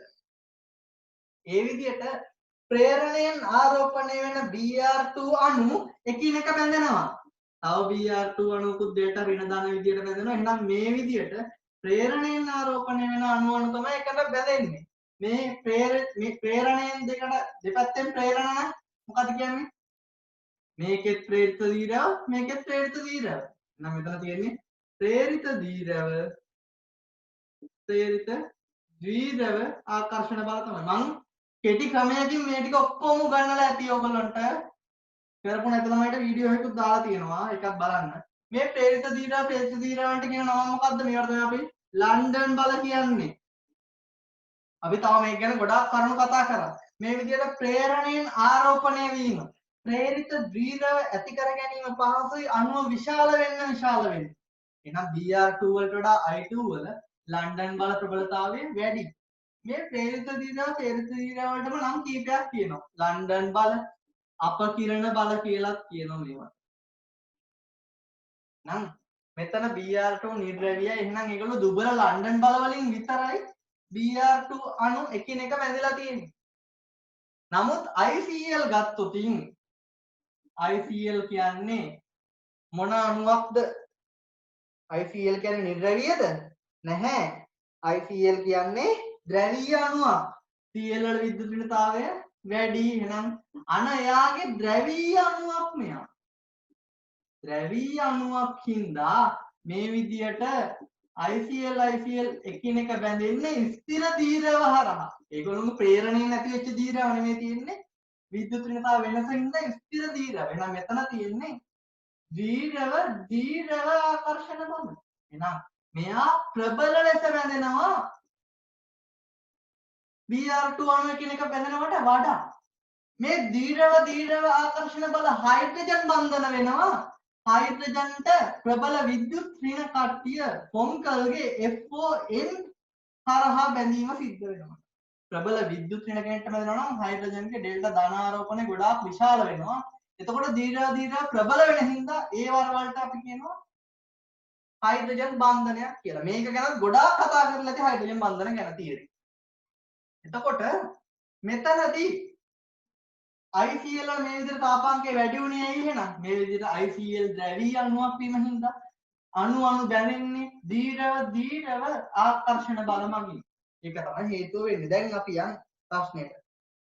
ICL Br2 වල සාපේක්ෂ ස්කන්ධ සමානයිලු ආසන්නව තාපාංකය ICL වල වැඩි වෙන්නේ නැහැ. පළවෙනි කියලා තියෙනවා ICL අසමමිතික අණුවකි. අසමමිතික අණුවක් වීමද මෙතන හේතුවක් උනේ නැහැ. ඊළඟට කියලා තියෙනවා දෙවන වගන්තිය ICL වල යෝජ සහසංජ ව්‍යුහයක් ඇත. යෝජ සහසංජ ව්‍යුහ ගැන අපි ඔක්කොම කතා කරා දැලිස් යටතේ. අයිස් වල ව්‍යුහය ගැන කතා කරා, ද්‍රවීය දැලිසක් ගැන. ඒ වගේම සිලිකා ගැන කතා කරා, SiO2 ගැන. ආයි කාබන් ඩයොක්සයිඩ් ගැන කතා කරා. දැලිස් ගැන. එහෙම දෙයක් නෑ මෙයාගේ. එහෙනම් එකක් වැරදි. ICL ද්‍රවීය අණු අන්න කතාව තියෙනවා. ICL ද්‍රවීය අණුවක් වීම තමයි හේතුව. හතරවෙනි එක දීලා තියෙනවා ICL බන්ධනය BR බන්ධනයට වඩා ප්‍රබලයිලු. වැරදීනේ. ICL අණුවේ ද්‍රවණ විශාලයි. මොකද මේගොල්ලෝ ප්‍රේරණයෙන් ඇති කරගන්න මේගොල්ලන්ගේ විද්‍යුත් ඍණතාව වෙනසක් පවතිනවා. ඊළඟට දීලා තියෙනවා අයඩීන් වල අයනීකරණ ශක්තිය බ්‍රෝමින්ගේ අයනීකරණ ශක්තියට වඩා අඩුයිලු. මෙතන අයන සෑදීමක් සිද්ධ වෙන්නේ නැහැ. මෙතන අයන නැහැ. සම්පූර්ණ වැරදි කතාව. මෙතන තියෙන්නේ ද්‍රවණ. ද්‍රවණයි අයනයි කියන්නේ දෙකක්. ද්‍රවණ කියන්නේ බන්ධනයේ ඉලෙක්ට්‍රෝන ඇද ගැනීමක් සිද්ධ වෙනවා නම් විතරයි ඒකට අපි ද්‍රවණයක් කියන්නේ. ද්‍රවණයක් කියන්නේ ඉලෙක්ට්‍රෝන ඇද ගැනීමක් සිද්ධ වෙනවා නම්. බන්ධනය තියෙද්දිම ඉලෙක්ට්‍රෝන ඇද ගන්නවා. නමුත් අයන වෙන්නේ බන්ධනය කැඩිලා ඉලෙක්ට්‍රෝන සම්පූර්ණයෙන්ම ගත්තාම. Cl මේ බන්ධනයේ තියෙන ඉලෙක්ට්‍රෝන දෙකම ගත්තාම Cl ඍණ වෙනවා, I ධන වෙනවා. ඒවා අයන. නමුත් මෙතන අයන සෑදීමක් සිද්ධ වෙන්නේ නැහැ. මෙතන වෙන්නේ ද්‍රවණ ඇතිවීමක්. ද්‍රවණයි අයනයි කියන්නේ දෙකක්. සම්පූර්ණ දෙකක්. අපි අයනික බන්ධන ද්‍රවණ ගැන හොඳට කතා කරලා ඇති. ඊට අමතරව අයනික බන්ධන ප්‍රබලතාවයට බලපාන සාධක, ද්‍රවණශීලීතාවයට බලපාන සාධක ඒවත් ඔක්කොම කතා කරා. ඒ ගැනත් වීඩියෝ එකක් දාලා තියෙනවා ප්‍රාථමික අන්තර්ක්‍රියා යටතේ. ඔය ද්‍රවණයයි අයනික බන්ධන ප්‍රබලතාවයත් ගොඩාක් ළමයිට ප්‍රශ්න තියෙන තැනක්. ඒ කොටසෙන් සම්පූර්ණ වීඩියෝ එකක් දාලා තියෙනවා. මෙතන කියලා තියෙන හතරවෙනි ගන්තිය හරි. මොකද මේ බන්ධන ප්‍රබල ලෙස බැඳෙනවා. නමුත් මේකට හේතුව වෙන්නේ මොකද්ද? ICL අණු තව ICL අණු එක්ක ප්‍රබල ලෙස බැඳීම. අණු ප්‍රබල ලෙස බැඳලා තියෙන හින්දා තමයි. මොකද අණු හොඳට බැඳුනොත් ඒ වාෂ්ප කරන්න අමාරු වෙන්නේ. අපට ප්‍රාථමික අන්තර්ක්‍රියා අණුව තුල තියෙන බන්ධන ගැන වැඩක් වෙන්නේ නැහැ තාපාංකයට. තාපාංකයට බලපාන්නේ අන්තර් අණුක ආකර්ෂණ බල. අණු අතර තියෙන ආකර්ෂණ බල ප්‍රබල නම් තමයි තාපාංකය වැඩි වෙන්නේ.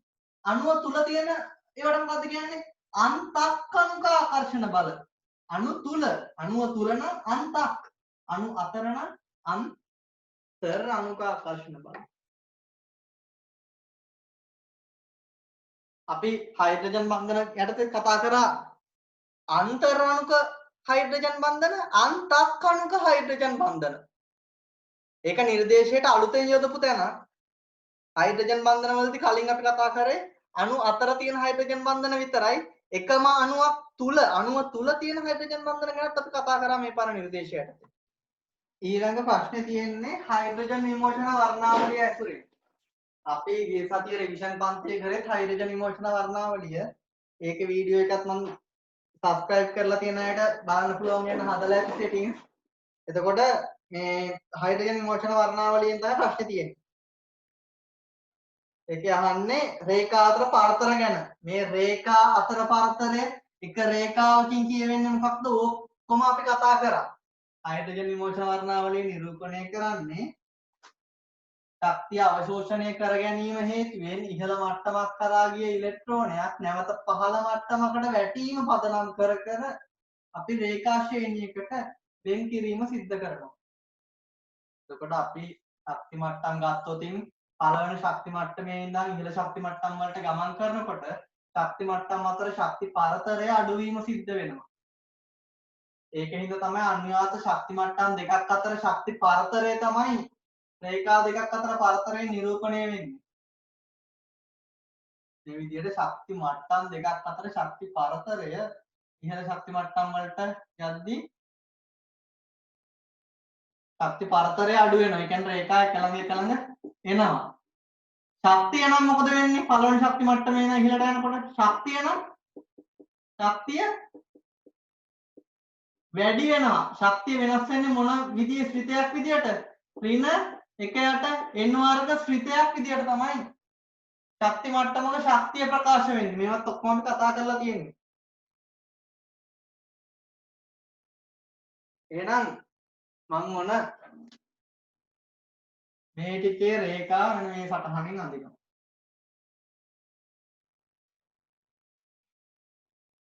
ඉහළ ශක්ති මට්ටමකට ගමන් කර ඉලෙක්ට්‍රෝනය නැවත පළවන මට්ටමට වැටෙනවා නම් අපි කියනවා මොන ශ්‍රේණියද? ලයිමාන් ශ්‍රේණිය කියලා.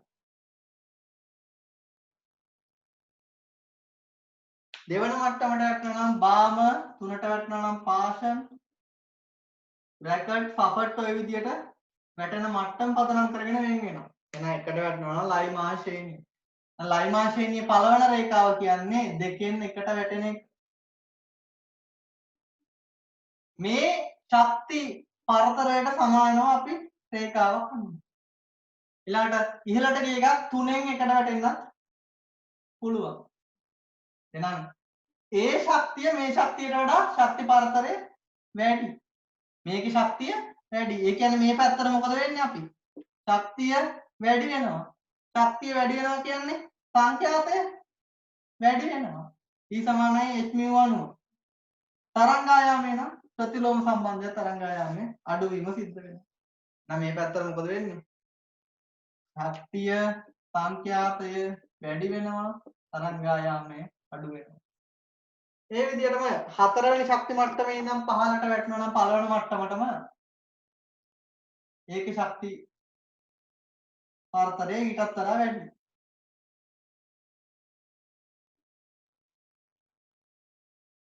ඔය විදිහට ඉහළට ගමන් කරපු ඉලෙක්ට්‍රෝන නැවත පළවන මට්ටමට වැටීම් පදනම් කරගෙන තමයි ලයිමාන් ශ්‍රේණිය හැදෙන්නේ. ලයිමාන් ශ්‍රේණිය.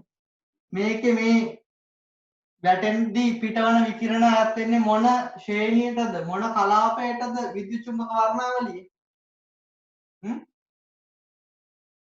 ආදාසූරිය මම ඒකටත් කෙටි ක්‍රමයක් දීලා තමයි මතක තියාගන්න. මේවා පාරජම්බුල ප්‍රදේශයට UV ප්‍රදේශයට තමයි අන්තර්ගත වෙන්නේ. ශක්තිය. එතකොට මේ රේඛා අතර පරතරයෙන් කියවෙන්නේ මොකක්ද? රේඛා අතර පරතරයෙන් කියවෙන්නේ අනුයාත ශක්ති මට්ටම් දෙකක් අතර පරතරය. මේවා අපි සංකීර්ණව කතා කරනවා තියරි වලට. එහෙනම් රේඛා අතර පරතරය මොකද වෙන්නේ එන්න? මේ ශක්ති පරතරය එන්න අඩු වෙනවා. එහෙනම් රේඛා එන්න පරතර මේ පැත්තට අඩුවීම සිද්ධ වෙනවා. මොකද මෙතනින් පෙන්වන්නේ දෙකේ ඉඳන් එකට තියෙන ශක්ති වෙනස නම් මේකෙන් පෙන්වන්නේ තුනේ ඉඳන් එකට තියෙන පරතරය නම් ශක්තිය වැඩි. මේකෙන් හතරෙන් එකට මේ දෙක අතර වෙනස කියන්නේ 3යි 2යි අතර ශක්ති පරතරය නේද? මොකද මේකෙන් පෙන්වන්නේ දෙකෙන් එකට වැටීම නම් මෙතනින් පෙන්වන්නේ 3ෙන් එකට වැටීම නම් මේ දෙක අතර වෙනස කියන්නේ මොකක්ද? 2යි 3යි අතර තියෙන ශක්ති වෙනස. මේක කියන්නේ 4ෙන් එකට වැටීම නම් මේ දෙක අතර වෙනස කියන්නේ මොකද්ද? 3යි 4යි අතර තියෙන ශක්ති වෙනස. එන්න ශක්ති මට්ටම එකිනෙකට ආසන්න වෙන හින්දා රේඛා අතර පරතරය අඩු වීම සිද්ධ වෙනවා. එතකොට මට කියන්න මෙතනදී තීව්‍රතාවයේ වැඩිම රේඛාව මොකක්ද? මට අවසානයේට ඕගොල්ලෝ කියන්න ඕනේ හැමෝම උත්තරේ එවන්න මට. හයිඩ්‍රජන් විමෝචන වර්ණාවලියේ තීව්‍රතාවයේ වැඩිම රේඛාව මොකක්ද කියලා කියන්න ඕනේ කට්ටිය. එහෙනම් ඊළඟ ශ්‍රේණිය ගත්තොත් දෙවන මට්ටමට වැඩිම පදනම් කරගෙන දෙකට වැටෙනවා නම් ඉහළට ගිය එකක් අපි කියනවා වාම ශ්‍රේණිය. නම් 3ෙන් 2ට 4ෙන් 2ට 5ෙන් 2ට 6ෙන් 2ට ඔය විදියට වැටීම වෙන්න පුළුවන්. එතකොට මේ මං යන්නේ මුල් රේඛා 4 විතරයි. මුල් රේඛා 4 කියන්නේ ශක්තිය අඩු රේඛා 4. මේක අයිති වෙන්නේ මොන ශ්‍රේණියටද? දුෂ්‍ය ශ්‍රේණියට. දුෂ්‍ය ශ්‍රේණියේ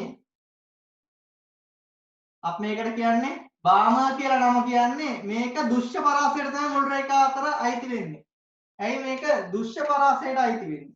මේක ගැනත් අපි කතා කරා තියරි වලදී. රිවිෂන් එකේ ගිය සතියේ කතා කරා. මේගොල්ලන්ගේ අපි දන්නවා හොඳට මතක තියාගන්න බාම ශ්‍රේණියේ ශක්තිය අඩු රේඛා 4 අයිති වෙන්නේ දුෂ්‍ය වලට. ශක්තිය වැඩි අනිත් රේඛා ශක්ති පරතරයේ වැඩි අනිත් රේඛා ටික අයිති වෙන්නේ UV ප්‍රදේශයට. එහෙනම් දුෂ්‍ය ප්‍රදේශයට අයිති වෙනවා අපි දන්නවා දුෂ්‍ය ප්‍රදේශයේ සුදු ආලෝකය හැදිලා තියෙන වර්ණ 7ක එකතු වෙන්නේ. මේකේ මුල් රේඛාවේ වර්ණය මොකක්ද? රතු, කොළ, නිල්, දම් විදියට වර්ණ තියෙනවා. මේකට කියන්නේ H alpha, H beta, H ගැමා, H delta විදියට අපි මේ රේඛා හතර නම් කිරීම සිද්ධ වෙනවා. ඊළඟට තුන්වන මට්ටමට වැටීම් පදනම් කරගෙන පාෂන් ශ්‍රේණිය ඇති වෙනවා. එතකොට 4න් 3ට 5න් 3ට 6න් 3ට ඔය අනාදී විදියට ඇති වෙන්න පුළුවන් 7න් 3ට. එතකොට මේ රේඛා අතර පරතර හොඳට පරිස්සම් වෙන්න ඕනේ අඳිද්දී. බලන්න හොඳට ලයිමා ශ්‍රේණියේ මුල් රේඛා දෙක අතර පරතරයට වඩා බාම ශ්‍රේණියේ මුල් රේඛා දෙක අතර පරතරය අඩුයි. ඒකට හේතුව මොකක්ද? ලයිමා ශ්‍රේණියේ මුල් රේඛා දෙක අතර පරතරය කියන්නේ 2 3 අතර පරතරය. බාම ශ්‍රේණියේ මුල් රේඛා දෙක අතර පරතරය කියන්නේ 3 4 ශක්ති මට්ටම් අතර පරතරය. 2යි 3යි පරතරයට වඩා 3යි 4යි අතර පරතරය අඩුයි. දැන් පාෂන් ශ්‍රේණියේ මුල් රේඛා දෙක අතර කියන්නේ 4 5 ශක්ති මට්ටම් අතර ශක්ති පරතරය. එහෙනම් ඒක ඊටත් වඩා අඩු වෙනවා. මේ පැත්තට මොකද වෙන්නේ? මේ පැත්තට තමයි ශක්තිය වැඩි වීම සිද්ධ වෙන සංඛ්‍යාත එක මුලින්ම කතා කරා. එහෙනම් අපේ ප්‍රශ්නේ අහලා තියෙන්නේ හයිඩ්‍රජන් පරමාණුක වර්ණාවලියේ ලයිමා ශ්‍රේණියේ 3 වන හා 4 වන රේඛා අතර පරතරය. 3 වන 4 වන රේඛා අතර පරතරය. 3 වන 4 වන රේඛා අතර පරතරය කියන්නේ මොකක්ද? මෙන්න මේක. 4 වෙනි ශක්ති මට්ටමයි 5 වෙනි ශක්ති මට්ටමයි අතර තියෙන ශක්ති පරතරය. ඒකට සමාන වෙන්නේ මොන පරතරයද කියලා අහනවා. මොන ශ්‍රේණියේ කවුද මේ පරතරයට සමාන? එහෙනම් මේ පරතරයට සමාන වෙන්නේ කවුද? ලයිමා. ඕනනම් අපිට ගන්න පුළුවන් බාමගේ ගත්තොත් දෙවන හා තුන්වන රේඛා අතර පරතරය. බාමගේ 2යි 3යි අතර පරතර මේකට සමානයි. එහෙනම් මේකට ආය සමාන වෙනවා පාෂන්ගේ 1යි 2යි අතර ශක්ති පරතරය. තේරෙනවද හොඳටම? එහෙනම් උත්තර වෙන්නේ පාෂන්ගේ 1යි 2යි අතර රේඛාව B1ත් හරි C1 තියෙන්නේ බාමගේ 2යි 3යි අතර පරතරය ඒකත් හරි BC දෙකම හරි. උත්තරය අංක 2.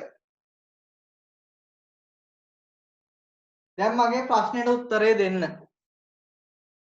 මට කියන්න තීව්‍රතාවයේ වැඩිම රේඛාව මොකක්ද මෙතන? තීව්‍රතාවයේ වැඩිම රේඛාව කියන්නේ වැඩිම වැටීම් ගණනක් සිද්ධ වන රේඛාව. ඕනම ඉහළට ගිය එක්කෙනෙක්ට මේ 4න් 3ට වැටුණ කෙනා වුණත් ඕනම කෙනෙක්ට පහළට වැටෙද්දි දෙකෙන් එකට වැටෙන්න තියෙන සම්භාවිතාව වැඩි නේද? ඕනම ඉහළට ගිය කෙනෙක් නැවත හයිඩ්‍රජන්ගේ මුල් මට්ටමට වැටෙනවානේ. එතකොට වැඩිම සම්භාවිතාවක් තියෙන්නේ මොන අවස්ථාවේද? මේ විදිහට දෙකෙන් එකට වැටෙන්න තමයි වැඩිම සම්භාවිතාවක් තියෙන්නේ. ඇයි? ඉහළට ගිය ඕනම කෙනෙක් මේ හරහා පහළට වැටෙන්නේ නැහැ. එහෙනම් වැඩිම වාර ගණනක් වැටෙන්නේ දෙකෙන් එකට නම් මේ රේඛාව වැඩිම වාර ගණනක් මෙහෙම නිරූපණය වෙනව නේද? වර්ණාවල ඉෂ්ඨ රේඛාවක් විදිහට. එතකොට ඝනකම් වැඩිම වෙන්නේ මේ රේඛාව. ඒ කියන්නේ තීව්‍රතාවයේ වැඩිම වෙන්නේ ලයිමා ශ්‍රේණියේ පළවෙනි රේඛාව. දෙකේ ඉඳන් එකට වැටීම නිරූපණය වන රේඛාව. ඒ වගේම අයනීකරණය කියන්නේ මොකක්ද? අයනීකරණය කියන්නේ ඉලෙක්ට්‍රෝනයක් සම්පූර්ණයෙන්ම නාෂ්ටික බලපෑමෙන් ඉවත් කිරීම. ඒ කියන්නේ අපි දන්නවා නාෂ්ටිය ධන තියෙනවා ඕන පළවෙනි ශක්ති මට්ටමේ ඉලෙක්ට්‍රෝනය ඉන්නවා. මේ ඉලෙක්ට්‍රෝනය ආයේ එන්නේ නැති වෙන්නම නාෂ්ටියට නැවත ආකර්ෂණය කරගන්න බැරි වෙන්නම ඉවත් කරනවාට කියනවා අපි අයනීකරණය කියලා. එහෙනම් ඒ සඳහා දෙන්න ඕන ශක්තිය කොපමණද? මේ ලයිමා ශ්‍රේණියේ අවසානයේටම එන රේඛාව කියන්නේ අනන්තයට කලින් අවස්ථාව නේද? මොන අනන්තයට කලින් එන අවස්ථාව ඉඳන් පළවෙනි මට්ටමට වඩනොත් ඒතනත් මෙතන රේඛාවක් තියෙනව නේද? අනේ ඒකට පස්සේ අවස්ථාව නේද අයනීකරණය කියලා කියන්නේ. ඒක නිරූපණය වෙන්නේ නැහැ. මොකද අයනීකරණය වෙච්ච අනන්තයට ගිය ඉලෙක්ට්‍රෝනයක් නැවත වැටෙන්න බැහැ. නාෂ්ටික බලපෑම සම්පූර්ණයෙන් ඉවත් කරලානේ. තව දෙයක් කියනවා මෙතන විශේෂ වචනයක්. මේ හැම ශ්‍රේණියකම කෙලවරට යද්දී ශක්ති මට්ටම් අතර ශක්ති පරතරය අඩු වෙනවනේ. ඒ කියන්නේ මේ රේඛා එක ළඟ එනව නේද අන්තිමට? ඇයි? ශක්ති පරතරය ඉතාමත් අඩු වෙන හින්දා මේ එක ළඟ රේඛා ඇති වෙනවා. මේකට අපි කියනවා සීමාකාරී සංඛ්‍යාත ඇති වෙනවා කියලා. සීමාකාරී සංඛ්‍යාත ඇති වෙනවා කියන්නේ මේ රේඛා ඛණ්ඩ එක ළඟ ඇතිවීම.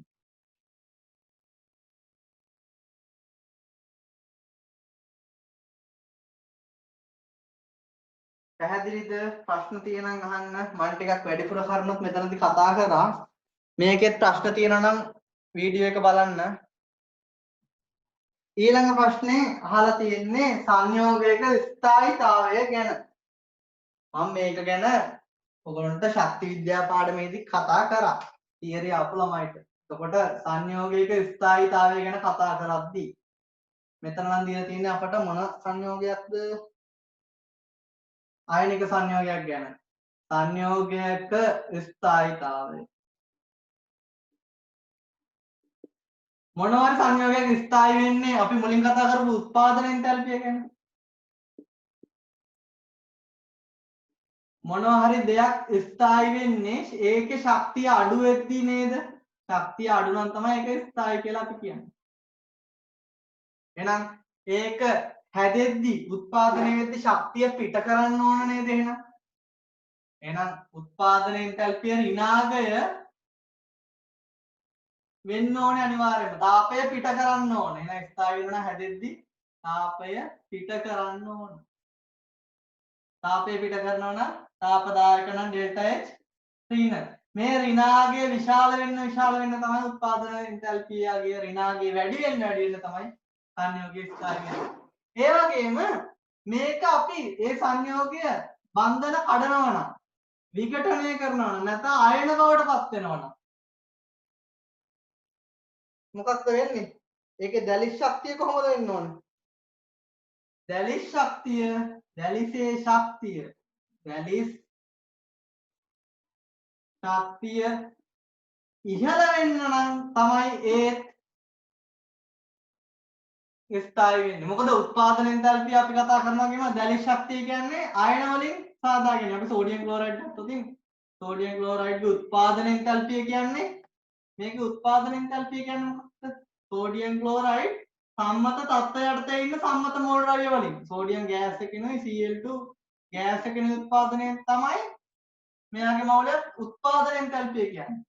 නමුත් සෝඩියම් ක්ලෝරයිඩ් ගේ දැලිස කියන්නේ මොකක්ද? සෝඩියම් ක්ලෝරයිඩ් දැලිස් එන්තැල්පිය කියන්නේ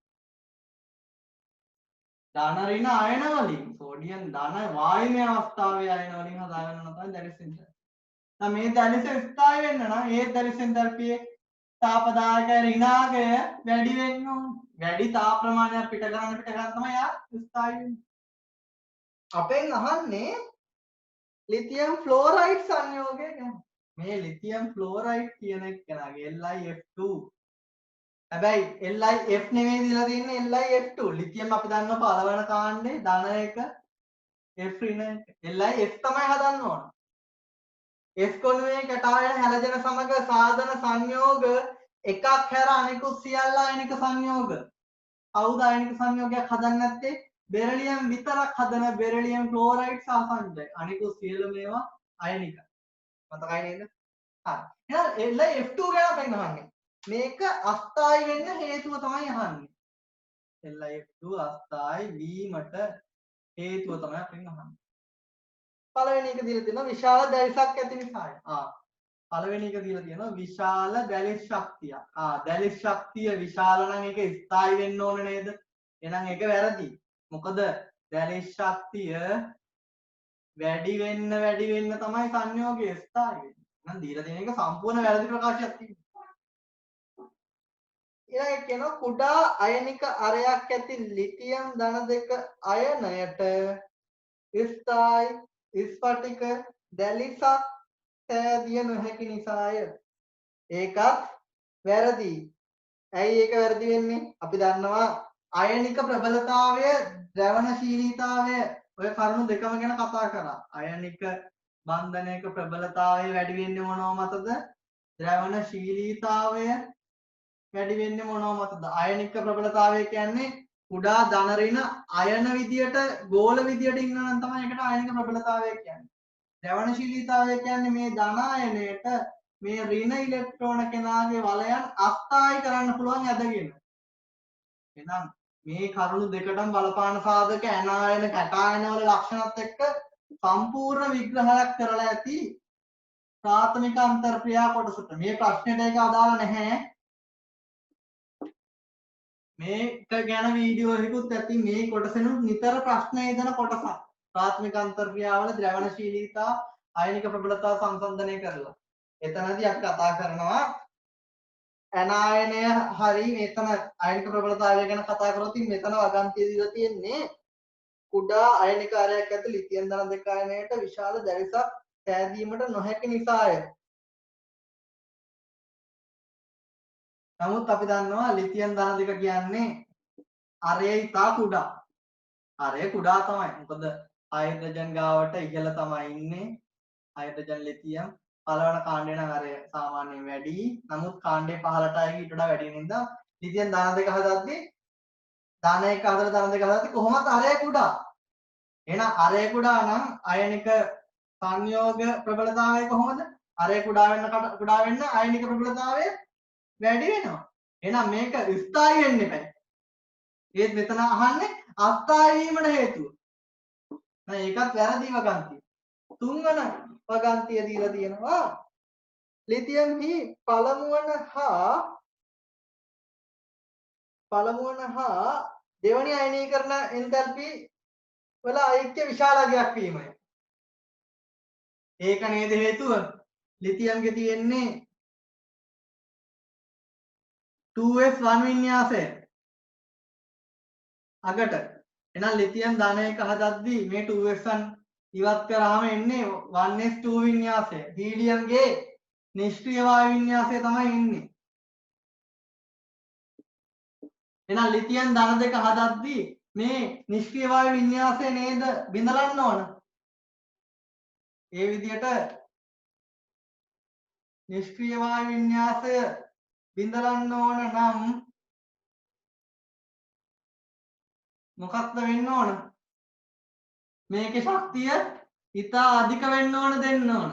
ඒකෙන් තමයි ලිතියම් ධන දෙක කියලා එකක් හැදෙන්නේ නැත්තේ. මොකද අයනීකරණ ශක්තිය ඉතා අධිකයි. හීලියම්ගේ නිෂ්ක්‍රීය වායු වින්‍යාසය බිඳලන්න ඕනේ. අපි අධික ශක්තියක් දෙන්න ඕනේ. අනේ ඒකෙන් තමයි ලිතියම් ධන දෙක හැදෙන්නේ නැත්තේ. එහෙනම් හේතුව මොකක්ද?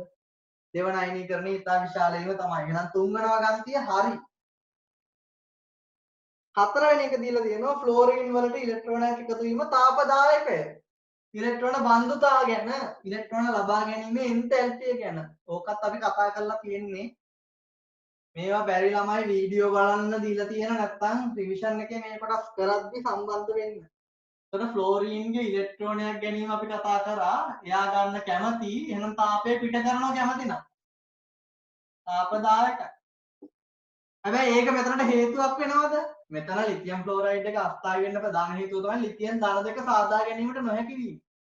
F ඍණ එක හදනවා. එතන සම්බන්ධයක් නැහැ. එහෙනම් ඒ වගන්තිය හරි වුණාට මෙතනට සම්බන්ධයක් නැහැ. එහෙනම් උත්තරේ වෙන්නේ තුන්වෙනි එක විතරයි. උත්තරේ අංක 5. ඒක හොඳ ප්‍රශ්නයක්. ඒකේ ප්‍රශ්න තියෙනම් අහන්න. ඊළඟ ප්‍රශ්නේ දීලා තියෙන්නේ ඇනායන කැටායන විශ්ලේෂණය සම්බන්ධ අපි වෙනම කරා කොටසක්. ඇනායන විශ්ලේෂණයෙන් තමයි ප්‍රශ්නේ තියෙන්නේ. නේද? මෙතන කියනවා Br- ඒ වගේම නයිට්‍රේට අඩංගු ද්‍රාවණයක නයිට්‍රේට හඳුනා ගන්න විදිය ගැන තමයි අහන්නේ. නයිට්‍රේට හඳුනා ගන්න ආකාරය. එහෙනම් Br- උයි නයිට්‍රේටයි වෙන් කර හඳුනා ගන්න විදියකින් මේ නයිට්‍රේට කොටස ගැන තමයි අපෙන් ප්‍රශ්නය අහලා තියෙන්නේ. පළවෙනි එකේ කියලා තියෙනවා ඇලුමිනියම් කුඩු යොදලා සෝඩියම් හයිඩ්‍රොක්සයිඩ් සමග. ඇලුමිනියම් කුඩු සෝඩියම් හයිඩ්‍රොක්සයිඩ්. මොකක්ද මෙතන උනේ? නයිට්‍රේටය පමණක් ඇලුමිනියම් කුඩු එක්ක සෝඩියම් හයිඩ්‍රොක්සයිඩ් මාධ්‍යයේදී රෙඩොක්ස් එක සිද්ධ වෙනවා. ඇලුමිනියම් ඇලුමිනේට් බවට පත් වෙද්දී ඔක්සිකරණය වෙද්දී බිඳුවේ ඉඳන් ධන 3 ඔක්සිකරණ අවස්ථාවට නයිට්‍රේටය ඇමෝනියා බවට ධන 5 ඔක්සිකරණයේ ඉඳන් ඍණ 3 අවස්ථාවට ඔක්සිකරණය වෙනවා.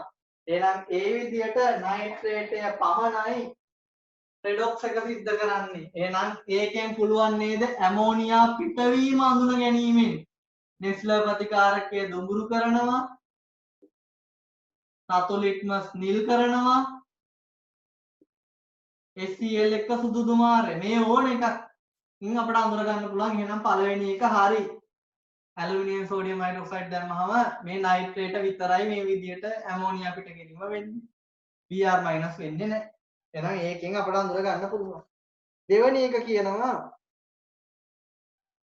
සිල්වර් ඇසිටේට් යොදලා. D වගන්තිය කියන්නේ සිල්වර් ඇසිටේට්. ඇසිටික් අම්ලයෙන් හැදෙන අයනට කියන්නේ ඇසිටේට් අයනය. ද්‍රාවණයක් යොදා සෑදෙන අවක්ෂේපය ඉවත් කර පෙරණයට දුඹුරු වලය පරීක්ෂාව කිරීම. එහෙනම් සිල්වර් නයිට්‍රේට් දැම්මහම Br- ඉන්න තැනටයි නයිට්‍රේට ඉන්න තැනටයි මොකක්ද වෙන්නේ? මෙතනින් AgBr ලා කහපාට අවක්ෂේපය හැදෙනවා. මෙතනින් සිල්වර් නයිට්‍රේට් ජලීය ද්‍රාවණය තමයි ඇති වෙන්නේ. නේද? එහෙනම් Br- ඉවත් වෙලා AgBr විදියට අවක්ෂේප විදියට ඉවත් වෙනවා. ඊට පස්සේ නයිට්‍රේටය දුඹුරු වලය පරීක්ෂාවට ගන්න ඕනේ. ඒකත් දැන්ටම තේරෙනවා හරි කියලා. දුඹුරු වලය පරීක්ෂාවේදී මොකද්ද වෙන්නේ? නයිට්‍රේට ඉන්න ද්‍රාවණයට පෙරස් සල්ෆේට් යොදනවා. මේක සාන්ද්‍ර සල්ෆියුරික් අම්ල මාධ්‍යයේදී. එතනදී වෙන්නේ Fe-2 Fe-3 බවට ඔක්සිකරණය වෙනවා. නයිට්‍රේටය NO බවට ඔක්සිහරණය වෙනවා. එතනදී යොදන ෆෙරස් සල්ෆේට් තවදුරටත් අපි යොදනවා. ඒ විදිහට ෆෙරස් සල්ෆේට් යොදනකොට ෆෙරස් සල්ෆේට් එක්ක NO එකතු වෙලා ෆෙරස් සල්ෆේට් මේ NO සංයෝගය හදනවා. මෙන්න මේ ෆෙරස් සල්ෆේට් NO කියන එකට තමයි අපි දුඹුරු වලය කියන්නේ. එහෙනම් නයිට්‍රේට වෙන් කර හඳුනා ගන්න පුළුවන්. මොකද Br- හිටියනම් Br- උත් සාන්ද්‍ර අම්ලයත් එක්ක Br2 දුඹුරු පාට හදනවා. මේක හින්දා දුඹුරු පාට සෑදීමක් වෙන්නේ නැහැ. මොකද Br- ලා AgBr විදියට අවක්ෂේප කරලා ඉවත් කරලා. එහෙනම් ඒ වගන්තියක් හරි අපට පුළුවන් නයිට්‍රේට දුඹුරු වලය පරීක්ෂාවකින් අඳුර ගන්න. මොකද Br- ගේ බලපෑමක් නැහැ. එයා අවක්ෂේප කරලා ඉවත් කරපු හින්දා. එහෙනම් AB දෙකම හරි දැනට. C එකට ගියොතින් සිල්ල නයිට්‍රේට් යොදලා දුඹුරු වලය පරීක්ෂාව කරනවලු. ඒක සම්පූර්ණයෙන්ම වැරදි. මොකද සිල්ල නයිට්‍රේට් යදුවහම මෙය මගිනුත් මෙය මගින්ද නයිට්‍රේට එකතු වේ. එතකොට අපි කොහොමද දන්නේ තිබුණු නයිට්‍රේටයද මෙතනින් එකතුණු නයිට්‍රේටයද කියලා? එහෙනම් ඒක සම්පූර්ණ වැරදි කතාවක්. නයිට්‍රේට හඳුන ගන්න නයිට්‍රේටම එකතු කරලා හරියන්නේ නැහැ. එහෙනම් ඒක වැරදි. ඊළඟ එක කියන්නේ ලෙඩ් නයිට්‍රේට් යොදලා. එතනත් ඉතින් තේරෙනවා නයිට්‍රේටේ යෙදුවහම වැඩක්ද? ඇයි නයිට්‍රේටය යෙදුවහම අපි කොහොමද නයිට්‍රේටය තිබ්බා කියලා අඳුරගන්නේ? මෙතනනුත් නයිට්‍රේට් එකතු වෙනවනේ. එහෙනම් CD දෙකම වැරදි. උත්තරේ වෙන්නේ AB අංක 1 තමයි උත්තරේ. පැහැදිලිද ඒක? ප්‍රශ්න තියෙනවද මොනවා හරි? දැන් අපිට එහෙනම් තව ඉතුරු වෙලා තියෙන වගන්ති ප්‍රශ්න 3ක් විතරයි. අපි මේ වගන්ති ප්‍රශ්න ටික ගැන දැන් කතා කරන්න යනවා. පළවෙනි වගන්තිය දීලා තියෙනවා ජලීය ද්‍රාවණයේදී කොප ධන දෙකට වඩා කොප ධන එක ස්ථායිලු. වගන්තිය 1. මම කලිනුත් කියලා තියෙනවා වගන්ති ප්‍රශ්න වලදී දෙවන වගන්තිය බලන්න යන්න එපා. පළවෙනි වගන්තිය ගැන මුලින් හිතන්න. දෙක බලන්න යන්න එපා. කොප ධන දෙකට වඩා ධන එක ස්ථායිලු හැබැයි ජලීය ද්‍රාවණයේ. අපි කොප ධන දෙක සැලකුවොතින් කොප ධන එකත් එක්ක කොප වල ඉලෙක්ට්‍රෝනීය වින්‍යාසය ගත්තොත් 3d10 4s1. එතකොට කොප ධන දෙකේ වින්‍යාසය වෙන්නේ ඉලෙක්ට්‍රෝන ඉවත් කරද්දී එළියෙම තියෙන එකෙන් තමයි ඉවත් කරන්නේ. එහෙනම් 4s1 ඉවත් කළා තමයි මෙතනින් 3d9 එන්නේ. නමුත් මෙයාගේ 3d10. එහෙනම් ඉලෙක්ට්‍රෝන වින්‍යාසය අනුව ස්ථායි වෙන්නේ කවුද? ස්ථායි වන්නේ කොප ධන එක. හැබැයි අහන්නේ ජලීය ද්‍රාවණයේදී. ජලීය ද්‍රාවණයේදී ස්ථායීතාවය කොහොමද? කොප ධන දෙක ගත්තොත් ජලීය ද්‍රාවණයේදී ජලයත් එක්ක සංගත සංකීර්ණ හදනවා. ජලාණු 6ක් බැඳිලා අද නිල් සංගත සංකීර්ණයක් හදනවා. එහෙනම් අපි දන්නවා සංගත සංකීර්ණ හදනවා නම් ඒක තමයි ස්ථායිම වෙන්නේ. කොපර් ධන එක එහෙම හදන්නේ නැහැ. එයා ආන්තරික නොවන 3D 10 තියෙන හින්දා එයාගේ අසම්පූර්ණ ඩීප්‍රීම් නැති හින්දා එයා සංගත සංකීර්ණ හදන්නේ නැහැ. තේරුණා නේද? D ගොනුවෙන් කවුද ආන්තරික නොවන එකම එක්කෙනා? D එකෙන් ආන්තරික නොවෙන්නේ සිංක් පමණයි. සිංක් පමණයි ආන්තරික නොවෙන්නේ. ඒ කියන්නේ දැන් සලකන්නේ ආන්තරික ගතිගුණ සලකන්නේ ආන්තරිකයි කියලා මූලද්‍රව්‍ය අවස්ථාවට හෝ මූලද්‍රව්‍ය අවස්ථාවේ හරි එක ආයනයකට හරි අසම්පූර්ණ ඩීපිරීම් තියෙනවා නම් ඒකට අපි කියනවා ආන්තරික මූලද්‍රව්‍යයක් කියලා. කොපගේ කොප ධනයකට අසම්පූර්ණ ඩීපිරීම් නැති වුණාට කොප ධන දෙකට අසම්පූර්ණ ඩීපිරීම් තියෙනවා. කොප ආන්තරික මූලද්‍රව්‍යයක්. ස්කැන්ඩියම් සලකුවම ස්කැන්ඩියම්ගේ ධන තුන අයන අවස්ථාවට අසම්පූර්ණ ඩීපිරීම් නැහැ. නමුත් ස්කැන්ඩියම් මූලද්‍රව්‍ය අවස්ථාවේ 3D1 ආන්තරික ලක්ෂණ තියෙන හින්දා ආන්තරිකයි කියලා සලකනවා. මේක වෙනස් වෙච්ච තැන පරණ නිර්දේශයේ ආන්තරික මූලද්‍රව්‍ය අර්ථ දැක්වීම දුන්නේ ස්ථායි එක් අයන අවස්ථාවකට හෝ කියලා විතරයි. නමුත් නව නිර්දේශයේ මූලද්‍රව්‍ය අවස්ථාවට හරි අසම්පූර්ණ ඩීපිරීම් තියෙනවා නම් ඒක ආන්තරිකයි කියලා සලකනවා. එහෙනම් මම අමතර කරුණක් කතා කරේ මෙතනදී මූලද්‍රව්‍ය අවස්ථාවේ ගත්තොත් කොප එක අවස්ථාව ස්ථායි ඉලෙක්ට්‍රෝන වින්‍යාසය අණුව. ඉලෙක්ට්‍රෝන වින්‍යාසය අණුව මෙයා ස්ථායි. හැබැයි අපිට කියන්නේ ජලීය ද්‍රාවණයේදී. ජලීය ද්‍රාවණයේදී ස්ථායි වෙන්නේ සංගත සංකීර්ණ සාධන කොප ධන දෙක පමණයි. එහෙනම් පළවෙනි වගන්තිය වැරදි. දෙවන වගන්තිය දැන් බලන්න. කොප ධන එකෙහි ඉලෙක්ට්‍රෝන වින්‍යාසය 3D10 යන ආකාරයේද කොප ධන දෙක සඳහා 3D9 ආකාරයේද ඉලෙක්ට්‍රෝන වින්‍යාස දෙක හරි. එහෙනම් පළවෙනි එක වැරදි, දෙවෙනි එක හරි. උත්තරේ අංක 4. පැහැදිලිද? මෙතන පළවෙනි වගන්තිය වැරදි උනේ අර ජලීය ද්‍රාවණයේ කියන වචනේ හින්දා. ජලීය ද්‍රාවණය නැති වුණා නම් පළවෙනි වගන්තියත් හරි, දෙවෙනි එකත් හරි. උත්තරේ අංක 1 වෙනවා. නමුත් මෙතන තියෙනවා ජලීය ද්‍රාවණයේදී කියලා. පැහැදිලිද හොඳටම? ඊළඟ ප්‍රශ්නේ තියෙන්නේ පරිපූර්ණ වායුවක චාලක ශක්තිය පදනම් කරගෙන. අපි මේ ව්‍යුත්පන්න කිරීම එක්කම කතා කරා. පරිපූර්ණ වායුවක චාලක ශක්තිය සමීකරණය මොකක්ද? දෙකෙන් 3යි KT. K කියන්නේ නියතයක්. මේ නියතයගියත් අපි ඕනනම් ගත්තා R බෙදීම එන්නේ ඇවගාඩ්‍රෝ නියතය කියන එක නේද? දෙකෙන් 3යි KT කියලා මතක තියාගන්න. K කියන්නේ සාර්වත්‍ර වායු නියතය බෙදීම ඇවගාඩ්‍රෝ නියතය. එහෙනම් අපේ පළවෙනි වගන්තිය දීලා තියෙන්නේ උෂ්ණත්වය සෙල්සියස් 0 කරා යන විට සියලු පරිපූර්ණ වායුන්ගේ මධ්‍යස්ථ චාලක ශක්තිය ශූන්‍ය වෙනවලු. ඔව් ශූන්‍යයි තමයි. ඇයි? P සමානයි 2 3යි KT නම් කෙල්වින් උෂ්ණත්වයනේ යොදන්නේ. එහෙනම් උෂ්ණත්වය කෙල්වින් 0 වුණොත් මොකද වෙන්නේ? 0 ගුණ කරාම E බිඳුව. එහෙනම් පළවෙනි වගන්තිය හරි.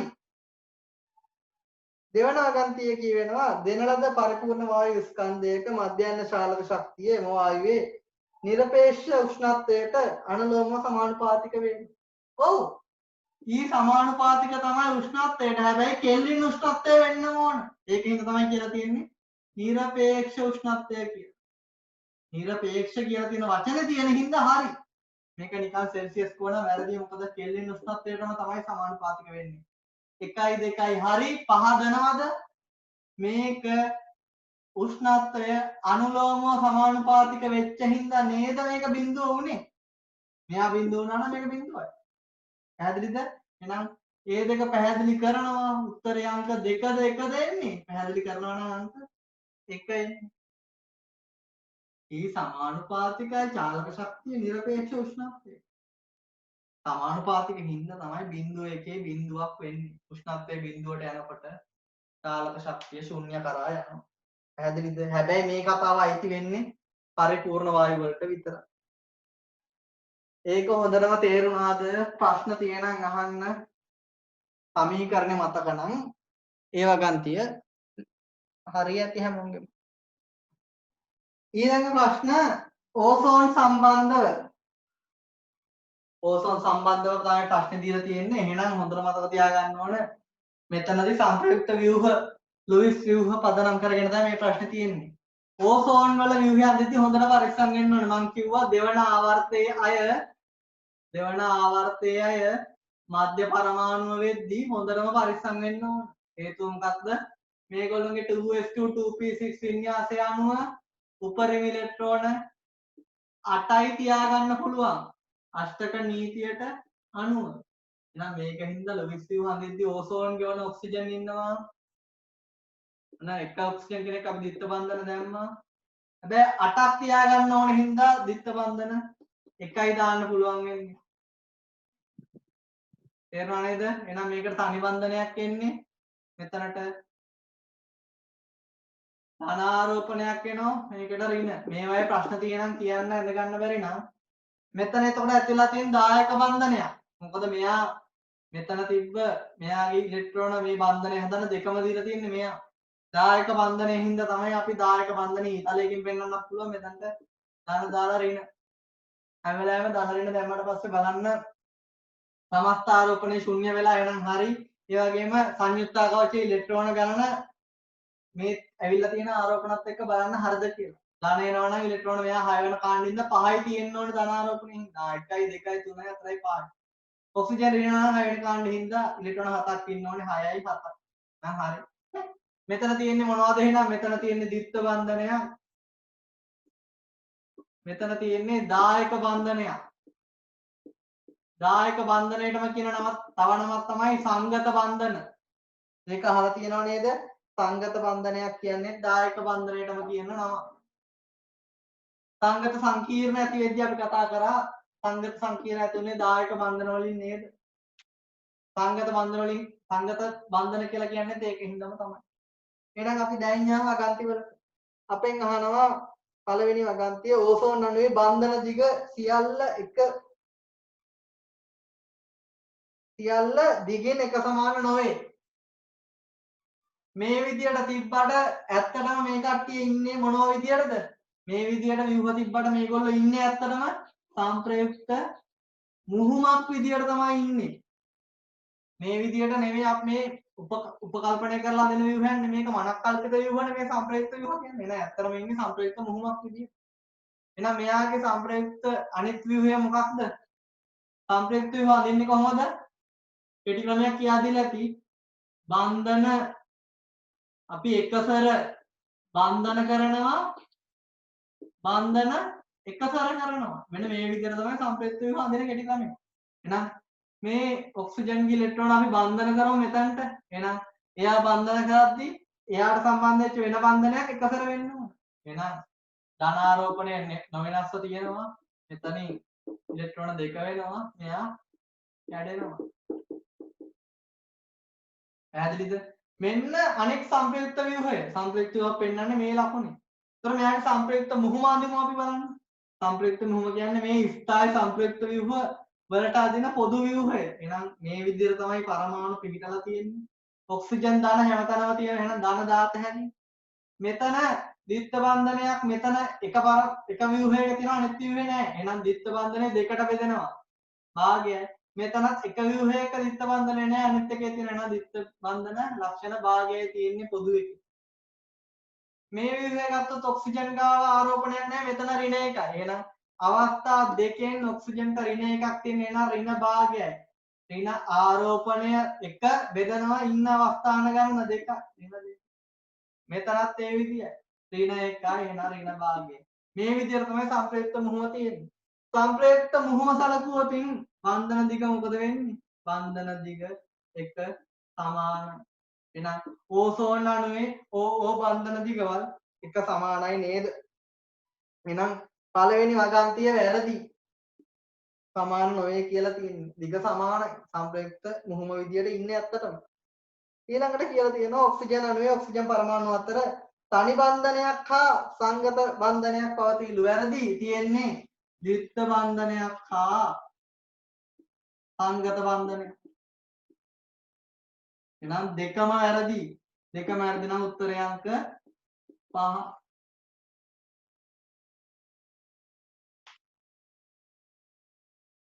පැහැදිලිද? එහෙනම් අපි MCQ ප්‍රශ්න ඔක්කොම සාකච්ඡා කරලා ඉවරයි.